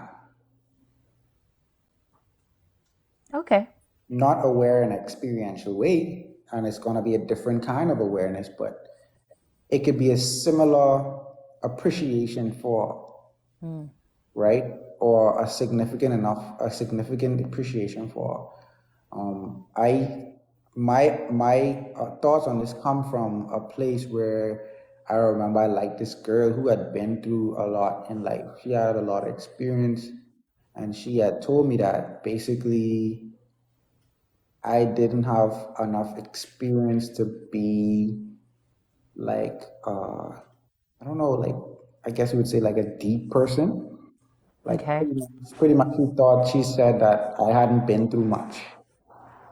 And that Okay. was her way of thinking that like I can't appreciate like that a certain level of that. And that kind of hurt me, but Sure. not maybe I don't know if it was an ego. I think it hurt me because I felt like I was able to appreciate persons and I was able to listen to persons and be aware of things even though I hadn't been through it myself. So Yeah. I had spoken to my cousin about it, who just coincidentally, and not to compare experiences with anyone, I think he's been through more than a lot of persons would have been through. So I spoke to him about that whole idea, and I just wanted to hear his opinion as someone who's been through a lot. And when I say a lot, I mean on a general sense, like talking to people, a lot of persons would have listened to his story and say, "Yeah, you've been through a lot, buddy." Yeah. um, so when I talked to him about it, because it actually troubled me because it had some truth to it. I was like, "She right. I haven't been through much." When you That's a compare, good thing. I compare myself to someone like her or my cousin. So he kind of made me more aware that going through things is just one way, right? But he said, he let me know that with me, he said, you are sensitive, you listen, and you feel So you may not ever go through some of the things I've been through, but you could still appreciate and relate to it because of the way Sure. you are, because of the type of person you are, because you open and listen and care.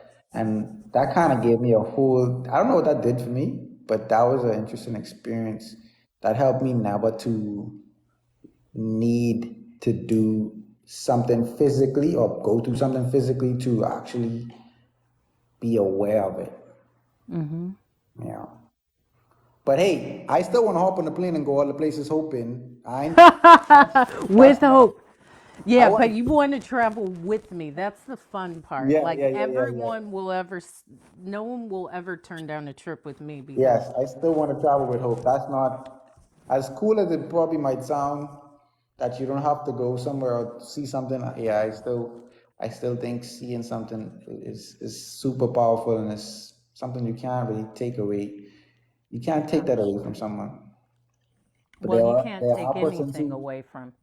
You can't take anything away from people. Whenever someone says, I got my degree and they can't take it away, first of all, who's trying to take it away? Second of all, no one's trying to take anything away. right? Um, Valentine said, "Good evening, Hope."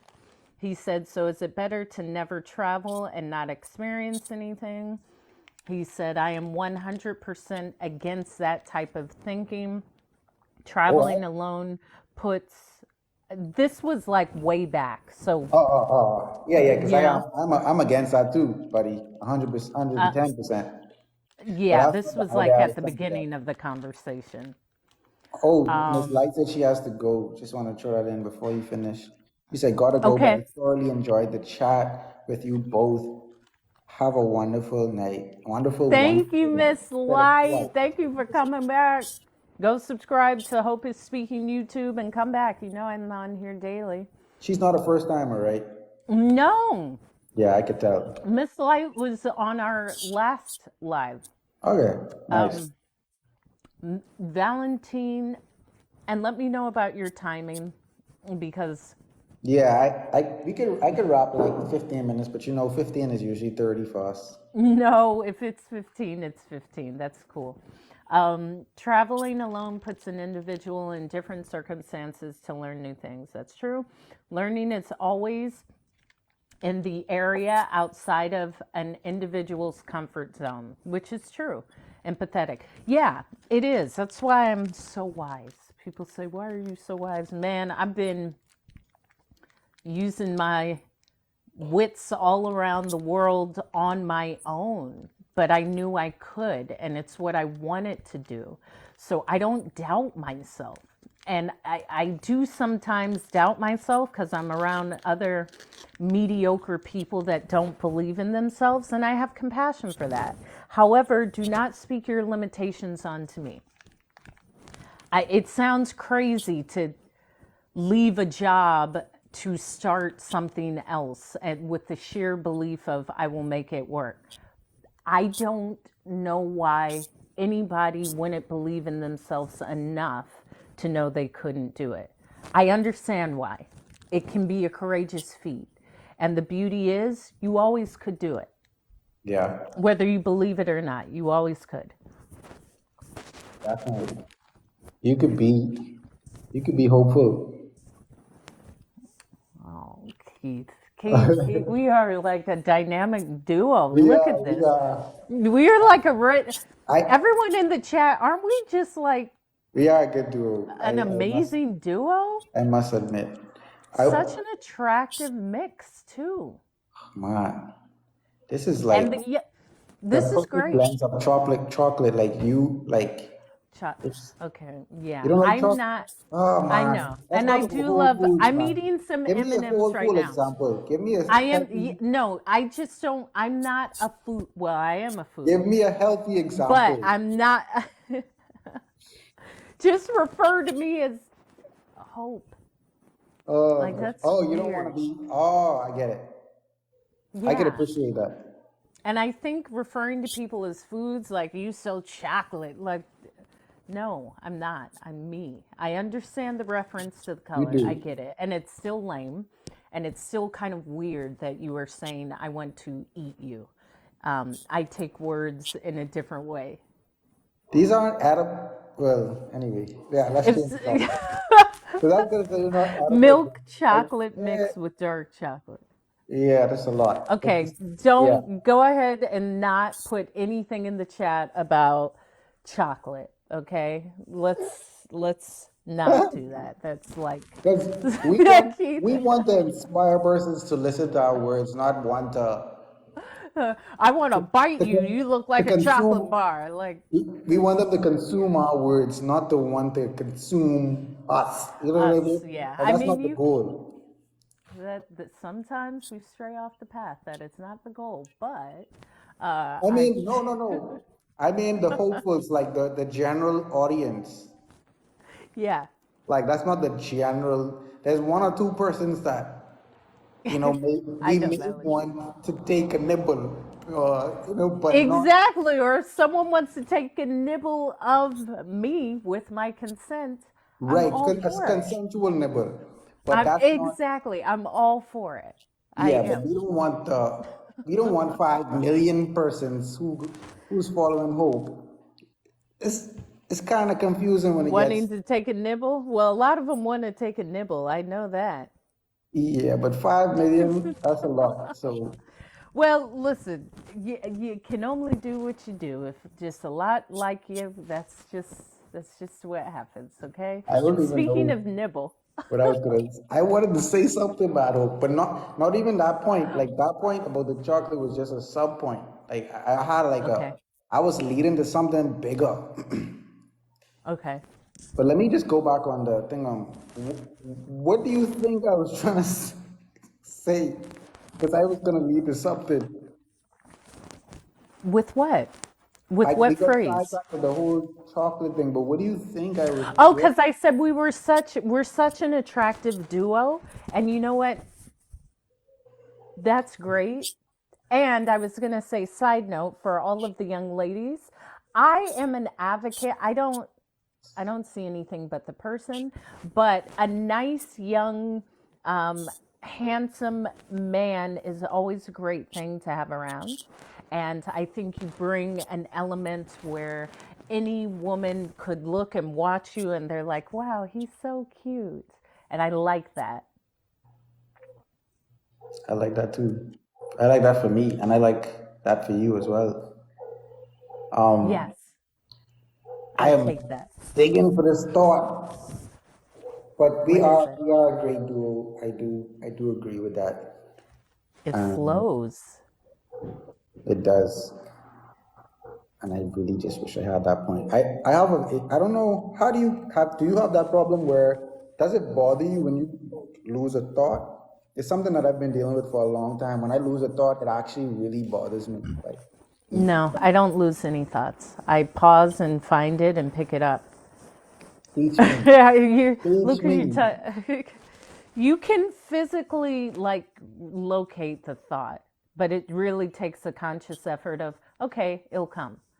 Let me just wait. Often we want to like, what was I saying? What was just chill. Let it like your brain is processing. And if you can't get that exact thought, you'll connect to something else that will lead you to it. It's just trusting. It's a lot of trust.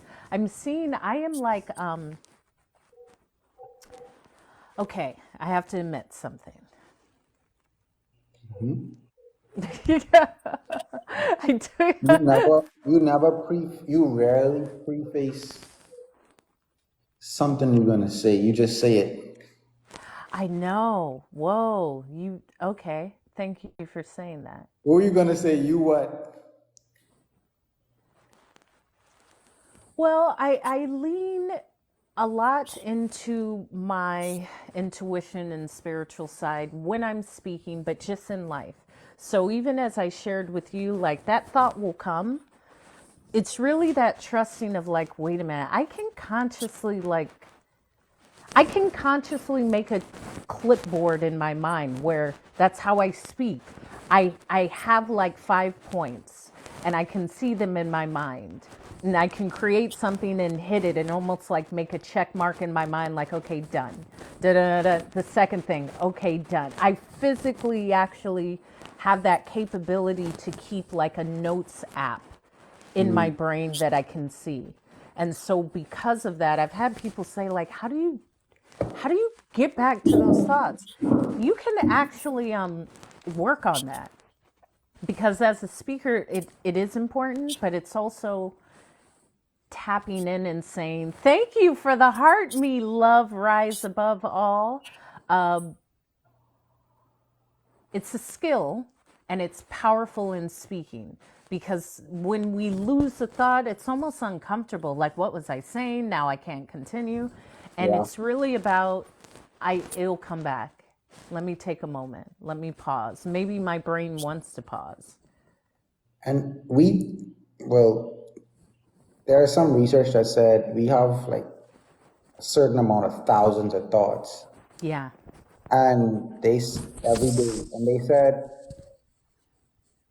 for this particular research, they said majority of those thousands of thoughts per day were actually negative. They're negative and reoccurring. It's like the Right. same one. Right. So when you actually get a good one, you want to keep it. Yeah. Like, Well, filter. You can filter. right. So I like that's the ones that I'm never mad when I can't remember a bad thought. Like I would love to forget that bad thought. But when I get a good thought that I'm excited to share and then I lose it, it's like, it's like you lose a pretty penny that someone gave you or something. A pretty penny.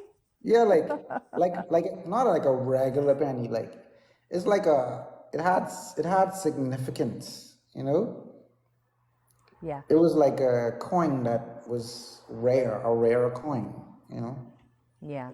Because when you think about it, you probably will never, well, not probably, you will never say that thing the same time, the same place, and the same way again. So getting that opportunity to share that thought is a big deal. That's why when something is said, I am constantly writing things down. It's the best thing. It's the best thing. You got it. That's also it. Then I actually have written it down. I'm seeing it. My brain is watching it. My brain is coding my hand movements. When I say I'm always consciously working on my skill of communication and speaking, it's all of this. Outside of this, I don't really speak much, like in real conversation. I I do. I'm quiet a lot as well, actually, Yeah. and I think it gives me. I was speaking to my little brother on the phone today. I think it gives me. Oh, your friend Yeah, Chris, yeah, Chris. is he here? I'm not sure. Okay. He said he was gonna join. I haven't been checking. Yeah, he is and he has a number. Yay, Chris! He has a number one badge. He All probably. right. So I guess I mean he is my number one follower. Yay. So I was telling him that it's not that I don't like people. I obviously love people, but I don't. I just like being by myself and being quiet most of the time. So when I do come out, I'm ready. When I'm speaking, when I call people, when I visit you, like I want to talk. Because Yeah. if I didn't want to be around you or speak to you, I probably would be home. Yeah. Just in the quiet, being me. Yeah. Yeah. So I do enjoy when I get out though. I love it. Yeah. And I mean, I have my selected friends that I check in with, and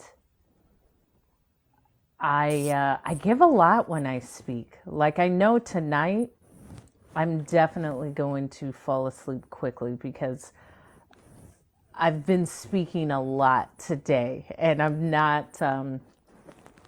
It takes something from me. So if I am speaking, it's a quality conversation. If you want to call me and talk about nothing, the weather, how the price of food's gone up, I'm not even answering that call. Like I really put so much into speaking that I don't care to not have a conversation that isn't uplifting, enlightening, and enterprising in some way or engaging. Valentine said, the harder you think at something, the further away you push it. Sure. Much love, goddess. Thank you, love, rise above all. Valentine said, usually when I lose a thought, it means it wasn't that important. Oh no, this one was important, but I get it. That's for you, and I love that for you. I really love that for you, and I wish all the time when I lose a thought that it wasn't important. I That would be so nice You because I'm know, actually still mourning that thought that I lost as we speak, it'll come back tonight. It'll come and back. and and something I did want to say earlier that I didn't lose was when we were talking about you were talking about how your mind works in in speaking and how you naturally kind of craft things before you say it, right? It just happens for you. I have a similar process in that I would tell, I would kind of set up my main points subconsciously by sharing like the reason why it matters to me, which is usually like some kind of story or something like that. And then I would usually say sometimes I would say the point after. So it's Hmm. almost like I give you the relevance, I give you the story, so that you could connect with it, maybe connect with it a little more. And then I tell you maybe a point or a line that I think relevant. It's almost repetitive in a sense of what I do, but it's just how I tell stories. And sometimes I want to tell a story in a shorter way because you tell a story, the way I tell stories are isn't always, I guess, um, engaging, or and it's something I'm aware of. It isn't always engaging, or it's sometimes too much of the long story, and persons Hmm. want a shorter version. But I do appreciate being able to talk to persons who could appreciate the long version. But I also am aware that when I get in the front of a large audience, maybe the shorter version is the better version in that case because of the attention spans of persons. They like to see movement and like see progress and stuff like that. I listened to something that said every 5 seconds, when persons watching a video, they need some kind of change, whether it's change in perspective, like something come on the screen, maybe in vocals based, mostly interactive things like this, they maybe need a little bit of a, a little bit of shift in your voice. And we naturally do these things, so we don't even realize. Because when I said shift in your voice, like I didn't even try to do it, but my mind told me like, yeah, that's the time to change. Yeah, and we do it. We use we use hands, we use dialogue by speaking a little bit different when we're talking about, like when you're talking about your mom, it's almost as if you're doing stand-up comedy because now you kind of speaking closer to her voice, which probably isn't the way she speaks, but it's like No, I can sound like her. you sound so like animated when you do it, almost as if Because you. she's very animated. My mom's so dramatic. Like, she is. She's animated and dramatic and loud and shrieky. She's all of that. And I can do it well. And you're the perfect person to do it. If Yeah. someone else, if I try to do it, it could it could come across wrong, as we talking about earlier, as it relates to ableism, and trying to like reflect something that you don't know or you don't understand, right? So if I Okay. do that, if I do your accent or your mom accent, I'm not saying it will come off wrong, but it could. Oh, well, It's like it's you all part. mocking someone. It almost. No, it's not. That's okay. This is I'm the not one I'm saying pushing back I'm on. not saying I am mocking you. Let's be clear about this. I said it can if it's someone that I'm not connected with. You get it? So Yeah. However, you just take a random person, you mock their accent, and it's not mocking though. To me, see, and it's that label. When I talk about my mom or anyone, let's say the French guy I dated, and he'd be like, "Oh, are you crazy? I would always just do his accent like this. Now, that is because that's how I hear him. There's never a thought of what if someone's offended, because it's truly, it's not that I don't care, but it's a part of the dialogue. And I understand maybe someone will be offended. I will allow them to come and share that with me. But I that's your would not story, though, censor. Hope. And that's what I'm saying. I'm saying that's your story. That's a voice that was spoken to you, like someone you connected to. So I'm not Yes. I'm not speaking in the context of sharing your story. I mean like Hmm. telling someone else's story. Like you haven't even experienced this voice. You just know about this voice. Like you just taking a voice that you heard, like like you know what I mean? Like you have no Yeah. connection to the So, story. yeah. So that if you're an actor or like a speaker, that's a part of it. Sometimes it's a made up voice. I'm not in a space of like how someone may be offended. If this is my art form, I understand that that's a part of it and I would address it then. But it never comes from a space of when someone may be offended. That's if you're in this profession. Now, this changes. This, if you're some random person on the street and you're upset at the bus driver whose family is from Sri Lanka and you try to replicate the accent while cussing at him, that's a completely different Mm. situation. I understand the nuance between. Yeah, yeah, yeah. Sometimes the nuance has to be accepted, meaning, okay, well, this is in this setting where this person's telling this story and this is what this is. More than likely, that's not to offend me. I know I may feel offended. Truthfully, that's on the person who's offended. Unless it's like a blatant, Right. there's certain things that are blatant, Yeah, yeah. but that's what I feel. I like that. I like the balance. I like the balance of Yeah, it. nuance, Yeah, nuance. the It nuance, the depends. nuance. Yeah. Because like you said, there are certain things it just feels like you say blatant. It feels like they're kind of down in you, down in that voice. And if you're speaking about something in a positive way, it should come across positive. Even Yeah. if someone is offended, you could still know that it was a positive message. Yeah.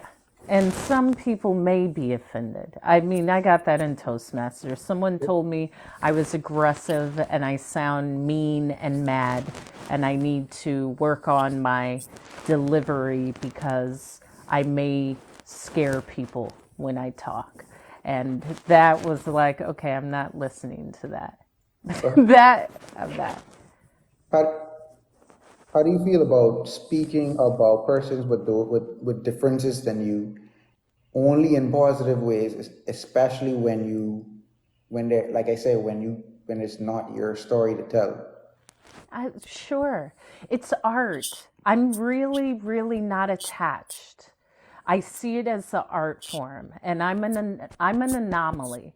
I mean, I personally am not offended by anything, and I've had several. It takes a little bit of something, but it's also, if this is art, not just someone on the street saying something randomly to me. If it's art, um, it's processed differently. And most stories aren't told by the ones that lived it. Let me repeat that. Most stories are retold. They were either told to you or maybe by another, you were a bystander, because not everyone's a storyteller. But if you know the stories that you remember or that taught you something, they were usually told to you. Yeah. So even you saying it That means you have to take on someone else. In that regard, it's not it's art. Most stories aren't told by the person who lived it, and It's that would be me to deal with it, not for the other person not to share their story. Okay, it's you have to hit the art. sheets. Have a great night, Valentine. It's art and it's also life for someone, Yeah, because someone is going to interpret your art as everything. So yeah, that's a part of being an artist. they're going to look at that like, boy, that's you said this, they're going to feel that. They're going to feel every word. And Hopefully. and it would be good if I think it would be ideal if we had audiences who saw it as art and just took away the good things they got from it, and whatever they felt that wasn't good, they just leave it. But the reality is, persons look at everything you say and they look for good in everything. And sometimes they get your flaws, That's a part of it. Yeah, or they that's a get part. whatever they get. Yeah, and it's I even that. Yeah, maybe I don't. If you're putting your art out, the point is to put it out. How someone reacts, like it's comforting when I hear, I'm speaking about me, how I hear when someone feels touched by something I said. And the point is that I'm putting it out.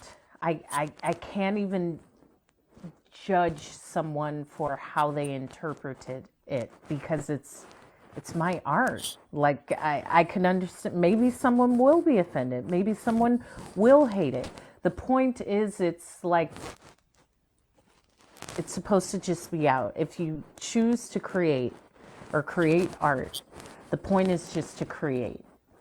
The observer gets to piece together how that makes them feel. But if you're creating art, once you create it and put it out, you no longer have ownership or expectations of how it will be received. Or this is how I see it, to stay detached. Yeah, that's gone. No, it's not. I don't think so. I mean, the But words once you put it out. yeah, but that putting it out part is it's all that journey.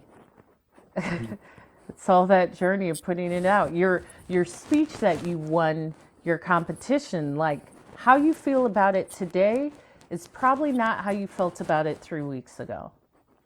Like it was when it was first birthed, when you first won, it's things start changing. Sometimes it gets to a point where it's like, all right, this has already been, I'm like even past this. I don't even like feel this way anymore. So if someone doesn't like, okay, I don't like it now either. I didn't like it after 6 weeks. I don't, it's, I think, what do you think of that? Because you're creating. Yeah. I think Thank you for the follow. I I do think the feelings change, and I think you need to like what you're doing, Yeah. because you may start, Yes. yeah, like you start off now, you're talking about you like to inspire, you like to talk about public speaking right now, but there's no guarantee that 2 years from now you're gonna want to talk about the exact same things. You may want to shift, and you may have a challenge because 800,000 followers, well, a couple million followers, I can't quantify it right now, really hard. A couple million followers in the next few years, right? It's going to be tough. Oh, Keith. It's going to be tough in 2 years to say, I'm just, I'm going to speak about something a little different, because you hope know that these people didn't just follow you to talk about anything. Yes, they love you, but they have an expectation from you that when Hope speaks, she's going to speak about X, Y, and Z, because this is what she's been giving us for 2 years. Yes, the messages are always different, but they're always kind of in the same niche. So now it's a lot of pressure now to say, well, I I'm wondering if I want to shift. Maybe I should start a new page to talk about this or something. There's always that pressure of trying to stick to the message because that was a great speech. And I'm using speech in a very broad way. That was the great speech Yeah. that built the brand that I have. So I think it's like a really interesting topic of speaking about what you're passionate about, what you want to speak about, and also speaking about like what people want to hear. Because I feel like we have it's a temptation to filter our message, to filter our voice to what persons want from us. Thanks for the follow, Jay. What do you think? Look at that, Keith. Yeah, I think shift is constant. I mean, I'm constantly shifting. Even if I look at all my content, there's shifts, there's hair changes. It's shifted now. I'm still creating. I'm more clear because it's really my delivery. Everything I'm saying is you like me. Like, regardless of what I say, you actually like me. How I talk, what I'll say. Maybe I'll say something funny, but I have a cooking video because I love to cook. That's what I would do anyway. There's always uplifting content, but most, even who come onto my live, have become a friend of me. I could be talking about the passing of my dad or dating or red nails, but it's the delivery. It's really what I find useful with social media, and we've spoken about this, is you become a part of people's lives.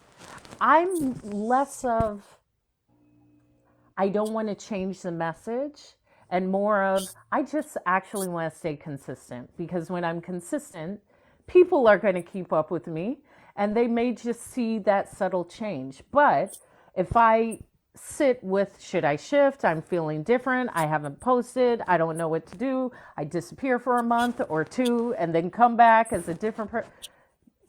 I'll handle that. Let me just show up as me consistently. Do I shift? Yes. I'm shifting now.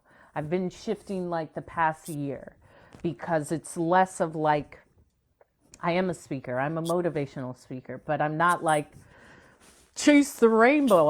I do it in my own unique way. I'm finding my voice. I'm Yeah, finding what I'm comfortable with and how I show myself. It's a part of it. But it's still the fact, and you know this, showing up. yeah. The rest will get handled. And what I like is you are super open to experimenting. You're not afraid to talk about things that you normally probably wouldn't talk about in order to get your Which, message across, you know? Like the fact, and I love this one, the which standing one? on business video. Oh Uh, gosh. I know you're gonna do that, and that's why I love it so much because Because you hate the concept and you mock the concept, but you made a video I mocking it, did. and you Yeah. knew just what you were doing Yeah. because persons always talking about it, and deep down there was, and you knew this, and everybody noticed. There's positivity you could find on it. It's annoying, Yeah. but there is something positive behind the message, and you flipped something that was viral and annoying to you to your advantage. And I love that you're able to experiment even with things that may be out of your preference as a person. I love how because this is the second time you've mentioned that. So I love that left that mark because now if I post something, I'm like, that was cringy. It's like, so what? So what? Just post. The fact is, you You speak thought that was about cringy? No, no, no, no, no. No, I did not. Because I Um, thought it was humor. I I thought it was saw a lot of funny. I humor. thought it was Yeah. hilarious.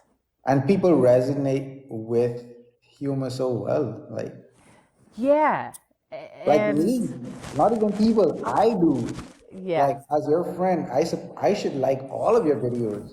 But that funny video is the one that's memorable to me because it's like, wait, how funny, You I remember you I saying that. literally was laughing. Like I was like, wait, how funny, Like you You like that, said that last time. Like, right? Hope is funny.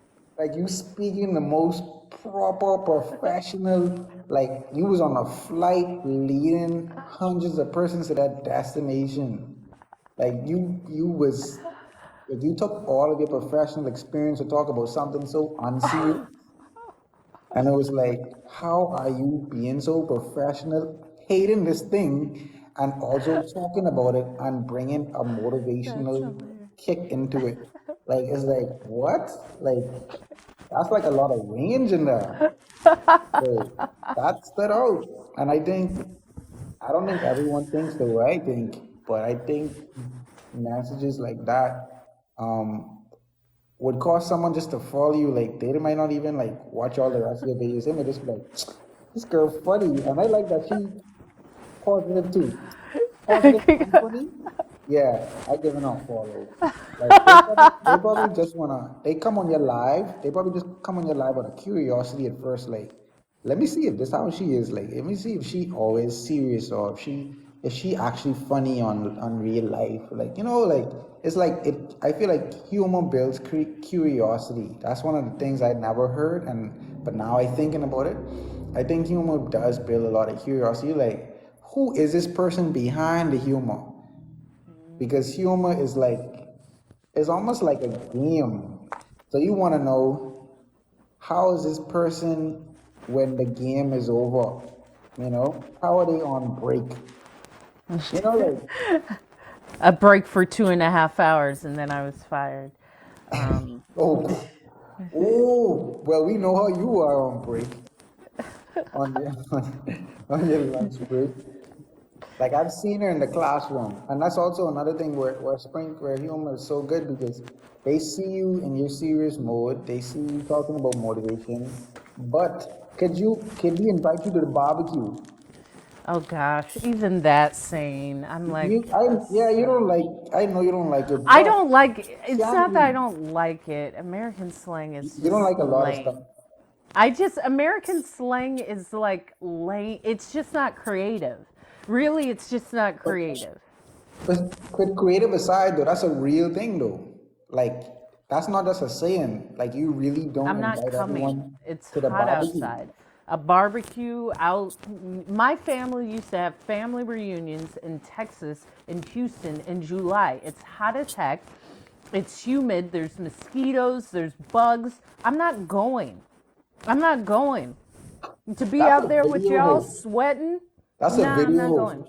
That's a video hope. I'm telling you, write that down.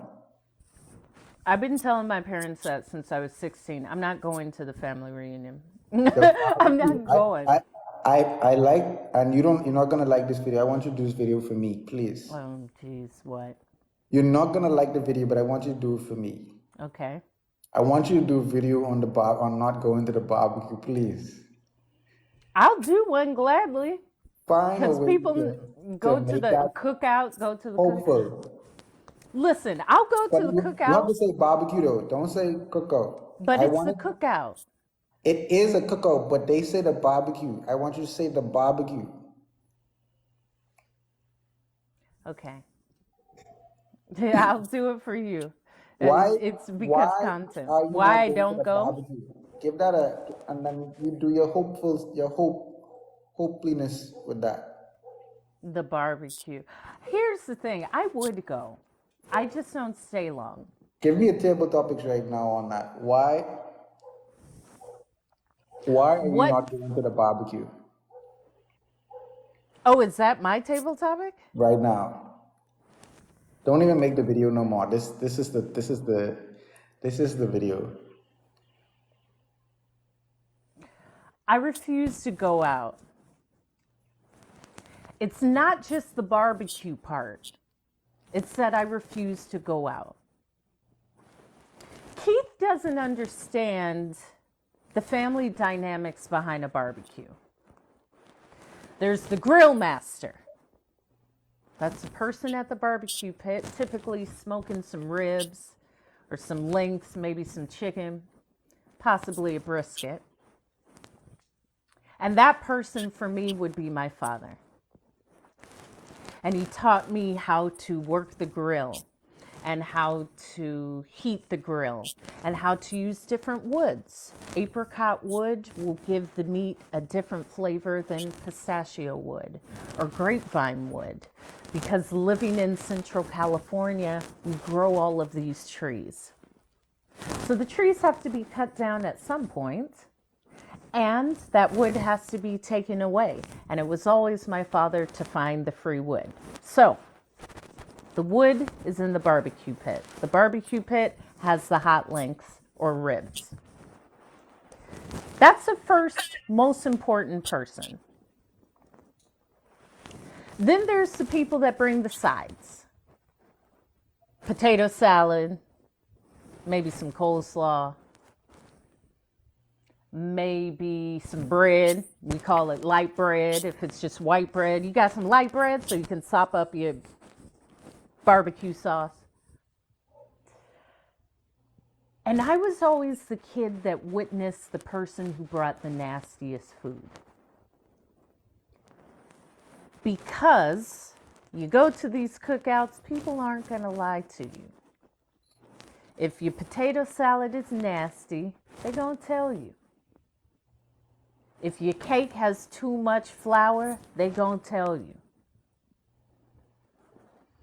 And what I learned was the honesty of family. And the beauty of honesty is it's really there to help. It's really there to bring us together, because I'm sharing an honest thought from one human to another. But that doesn't happen with family. With family, this can be a knockdown, drag out tussle. So when I say I am not going to the cookout, it's not because of the hot links. It's not because of the potato salad. And it's definitely not because I don't want to get bitten up by some mosquitoes. It's about having to see.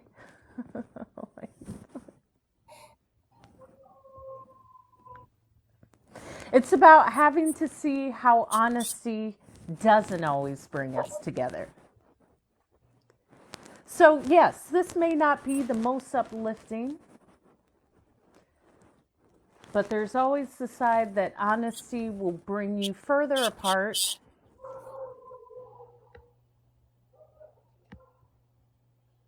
Oof. It will bring you further apart, and I don't want to see the family apart. There we go. That one didn't. Yeah, I. you did. That was not your topic, but you did it. Well, I thought I had lost it. I was like, okay, I don't know. The You ending found it. was You found it. dismal. You found it. You paused. No ums, no buts, no ahs, and you Okay. found it. And that's what's most important. And you I hated don't. that. And you hated that topic, but you didn't. You couldn't tell. Yeah, I'm always gonna speak. What am I? I'm a real speak. I'm crazy about speaking. Like I'm really crazy about speaking. I have to tell myself I'm not crazy every day, because that's what I focus on every day, Keith. And that's pretty much how anyone becomes great at anything. So you're on the right track. Oh, Keith. Okay, outside of this, let me share this. I think I shared with you I love to go thrift shopping, and I consciously was like, I need to get dresses for dates. And I am creating content about this because as a flight attendant, excuse me, we would always keep a beautiful classic black dress in our suitcase that wouldn't fold. And it's almost like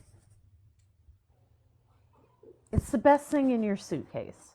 That beautiful, sexy dress that you can go out to dinner when a passenger says, "Oh, I would like to take you out." Like, "Oh, okay, I got the dress in the bag already. Let's go. What time is the cab coming?" So, yeah, I was consciously like buying dresses to go on dates. And I said, "Wow, whoa, okay, I'm going to highlight that because you got to prepare for things." And I don't just like wear jeans or something. If I was in Hawaii, but I typically dress. And that thought of like a partner, to find that partner means you have to go out, which means like have the dresses ready to go, be ready, and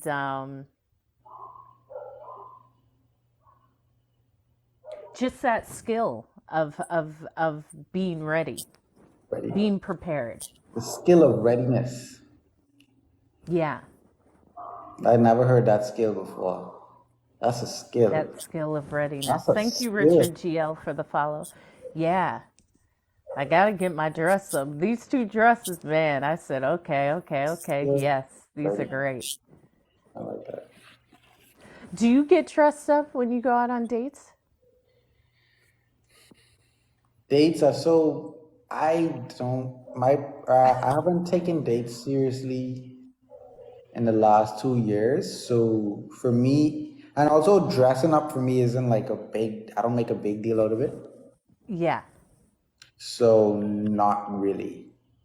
So, but if you went out, if you took a nice young lady out on a dinner date, you are not going to wear, what would you wear? You Yeah. guys are meeting for dinner in the Yeah. evening. And that's probably it. I haven't been on like dinner dates. So Okay. All right. dinner date. I would wear what I have right now. Thinking about what I have now, I would. Ooh, okay. I got an outfit. I would wear this gray pants. I really like this gray pants. It's like a gray and black pants, but like it's like this. That's what I could think of it as like a mash gray and black. It's like very intertwined. It's like, but it's a little more gray than black, but it's kind of equal at the same time. It's kind of really soft. It's like a mix between cotton and silk material, so it doesn't get mashed easily. Really like the Okay. material of the pants. I would probably wear that pants. I have a go-to shirt that I love. I haven't worn it in months, surprisingly. I have this black shirt. I just like how the collar sits. It always like stays, no matter how much you wash it. It's like a collar that has this button on it, so like it always sits well on your neck. So like you get it just nice. Yeah. So that black shirt. And the shoes, I wouldn't be 100% sure because I have two options for it. I could either wear um uh like like those shoes that have like the little V on it, where you could kind of like if I wouldn't wear socks if I wear that kind of shoe, like the sticky mouth shoe, the silk suede shoes, like a suede. Okay, like a slipper, a loafer. Like I could wear that, or I could wear like a regular kind of black shoe that I have that with like a white bottom, like a pretty much standard dress shoe. That would be a nice date night like fit for me. Okay. And I So, like yeah. black, so black is like black and gray. Like I feel comfortable and like that's a go-to kind of color for me. Okay. What about Okay. you? What about me? Well, it depends. I mean, it depends where the date is. What are we in the south of Italy? What I'm going to wear there is not what I'm going to wear in New York or it depends, but You're in it's the going to be most you're in the most beautiful country in the world. From my perspective, you're in the Bahamas. You go into you go into I don't know where you're going in the Bahamas. You go into a Atlantis. We're private going to no, Okay. no, not Atlantis. You go into a Oh, yes. private island where Yes. Yes. this is gonna be an extremely exclusive dinner, and I'm like, you know, Yes. I love all not of like this. This before. is what I typically do. Yeah. All right, so yeah, that's what you're doing. Yeah, Bahamas, then, yeah, it's a beautiful dress. It's definitely a beautiful dress that would complement the weather. It's a beautiful, easy shoe, but that's probably a heel that's simple. It's just simple. I like, but it's gonna be beautiful. You won't see me in like jeans ever. Um, I enjoy the art of a dinner date, and like I like getting dressed up, and I like someone bringing me flowers, and I love all of that. I'm Yeah. not I've never had, no one's ever asked me like, let's go have coffee. That you wouldn't ask me that. I don't get asked to any of those things. Um, and I have had like dates that have been multiple days because I lived in one country and he lived in another. And so, like, fly here for the weekend. And actually, I prefer those. I like the multi day dates. They've all been good. It possibly wouldn't be great if on the first day I see, like, I don't even like this person, but I've done enough to know that I would. So I love all of that. I love like really that experience of going out on a date and getting excited and getting ready and putting on like a new scent and doing your makeup and telling someone like, ah, I'm going out on a date. I love all of that. I love the dating experience. I Mm. do. I don't complain about it because it's fun for me. And I know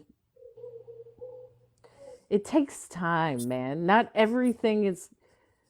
everyone is going to be that one. They will be that one for something. You'll learn something.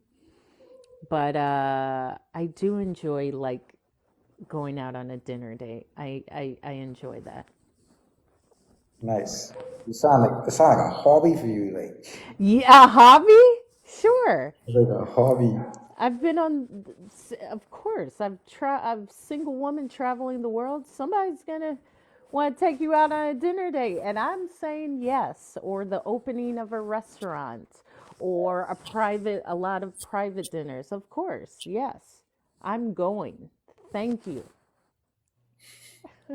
Yes. Dinner date. I'm gonna go on a nice dinner date this year. Yeah. Hopefully I several. should buy the clothes already. Go ahead. Hopefully when? Hopefully several. Yes, buy the Seven. clothes. Seven. Yeah, that's I'm why I gonna said. start arranging that. Yeah, well, the more that you'll be on TikTok, listen, they'll flock to you because as my DMs are like guys my dad's age. They're like 65 saying like, "Oh, Perry, you are beautiful." You Kidding. just put a thought in my head that probably didn't think of. I, I, if, and maybe me saying this may even open up some door in the universe. Okay. But Let's I see. have not, like, I don't know if you realize, I really do TikTok almost 100% for you. Good. Like, I said this on the break when you were gone. I was like, I don't check TikTok. I only come here when I'm going live with you.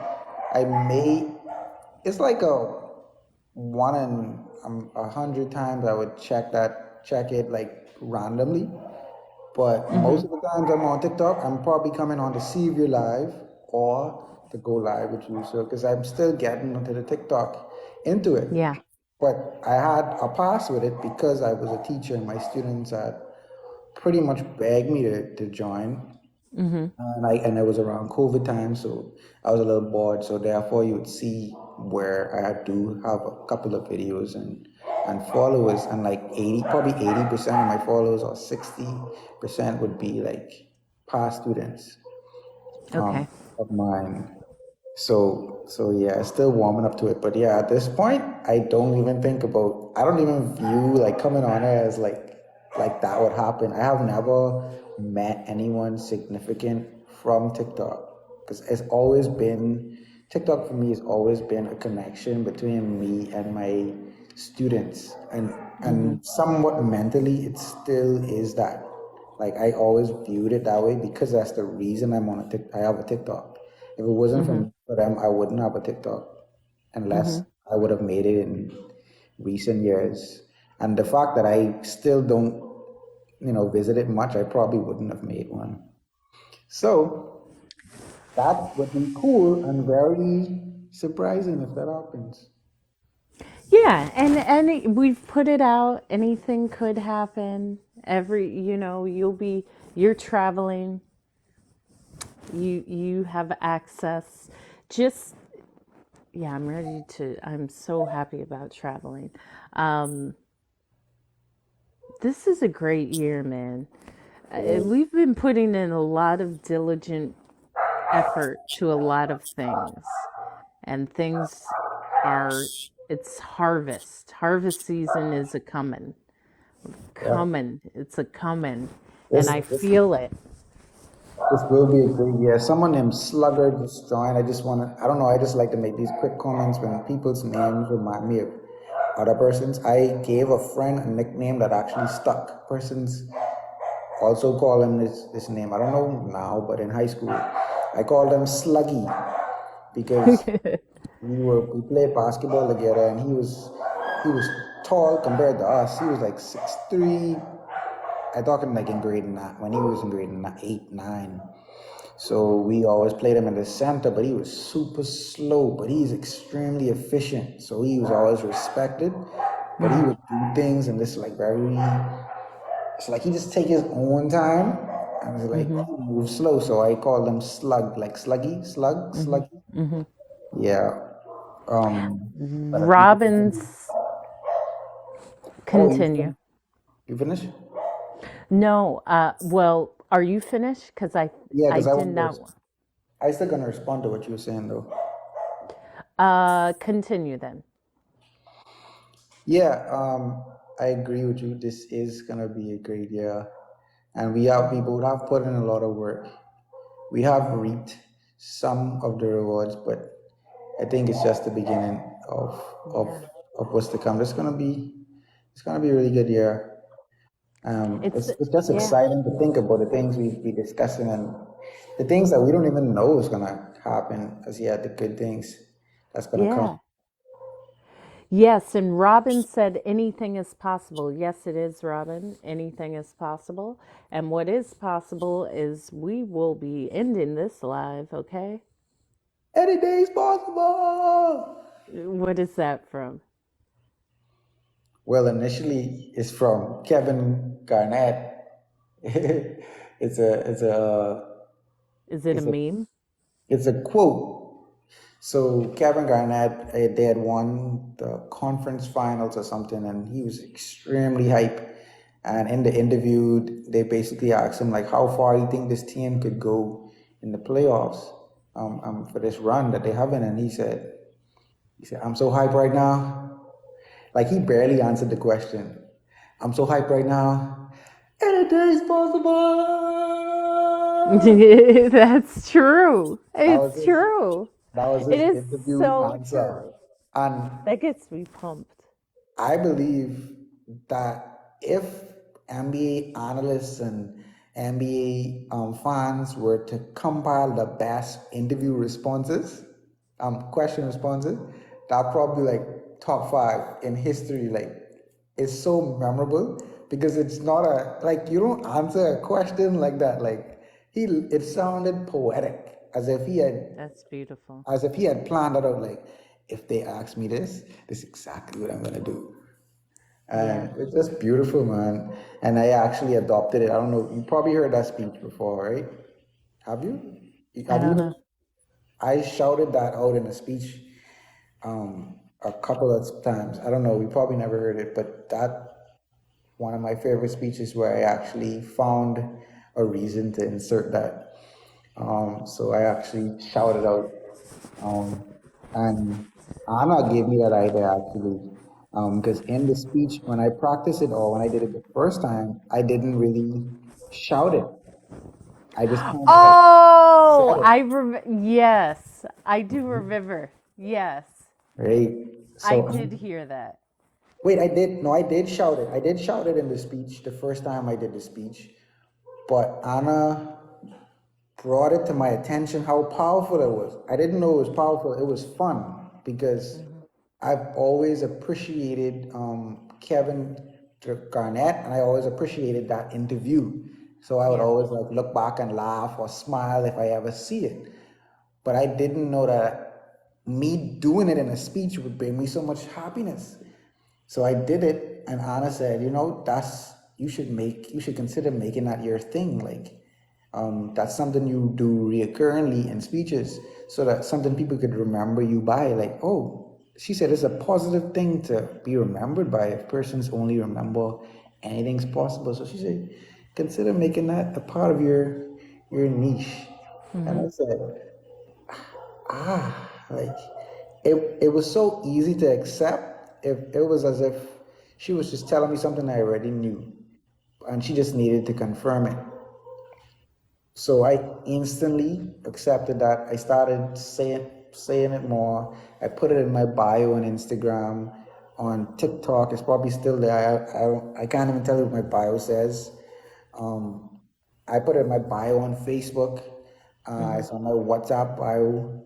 So it's something that I really resonate with, and I need to find more speeches to put that in.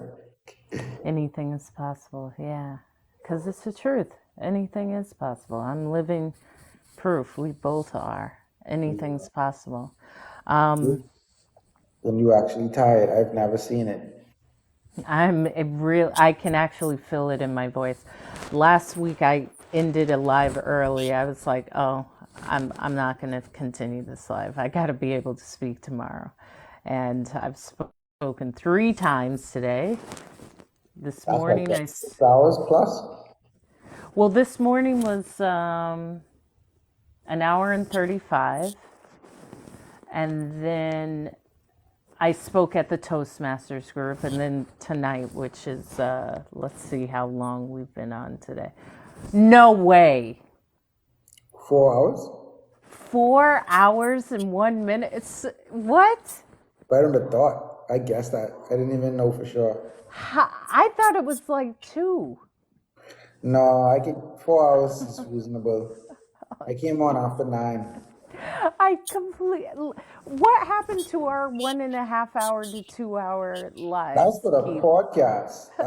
We never committed to that for the live. I did not. It did not feel like 4 hours.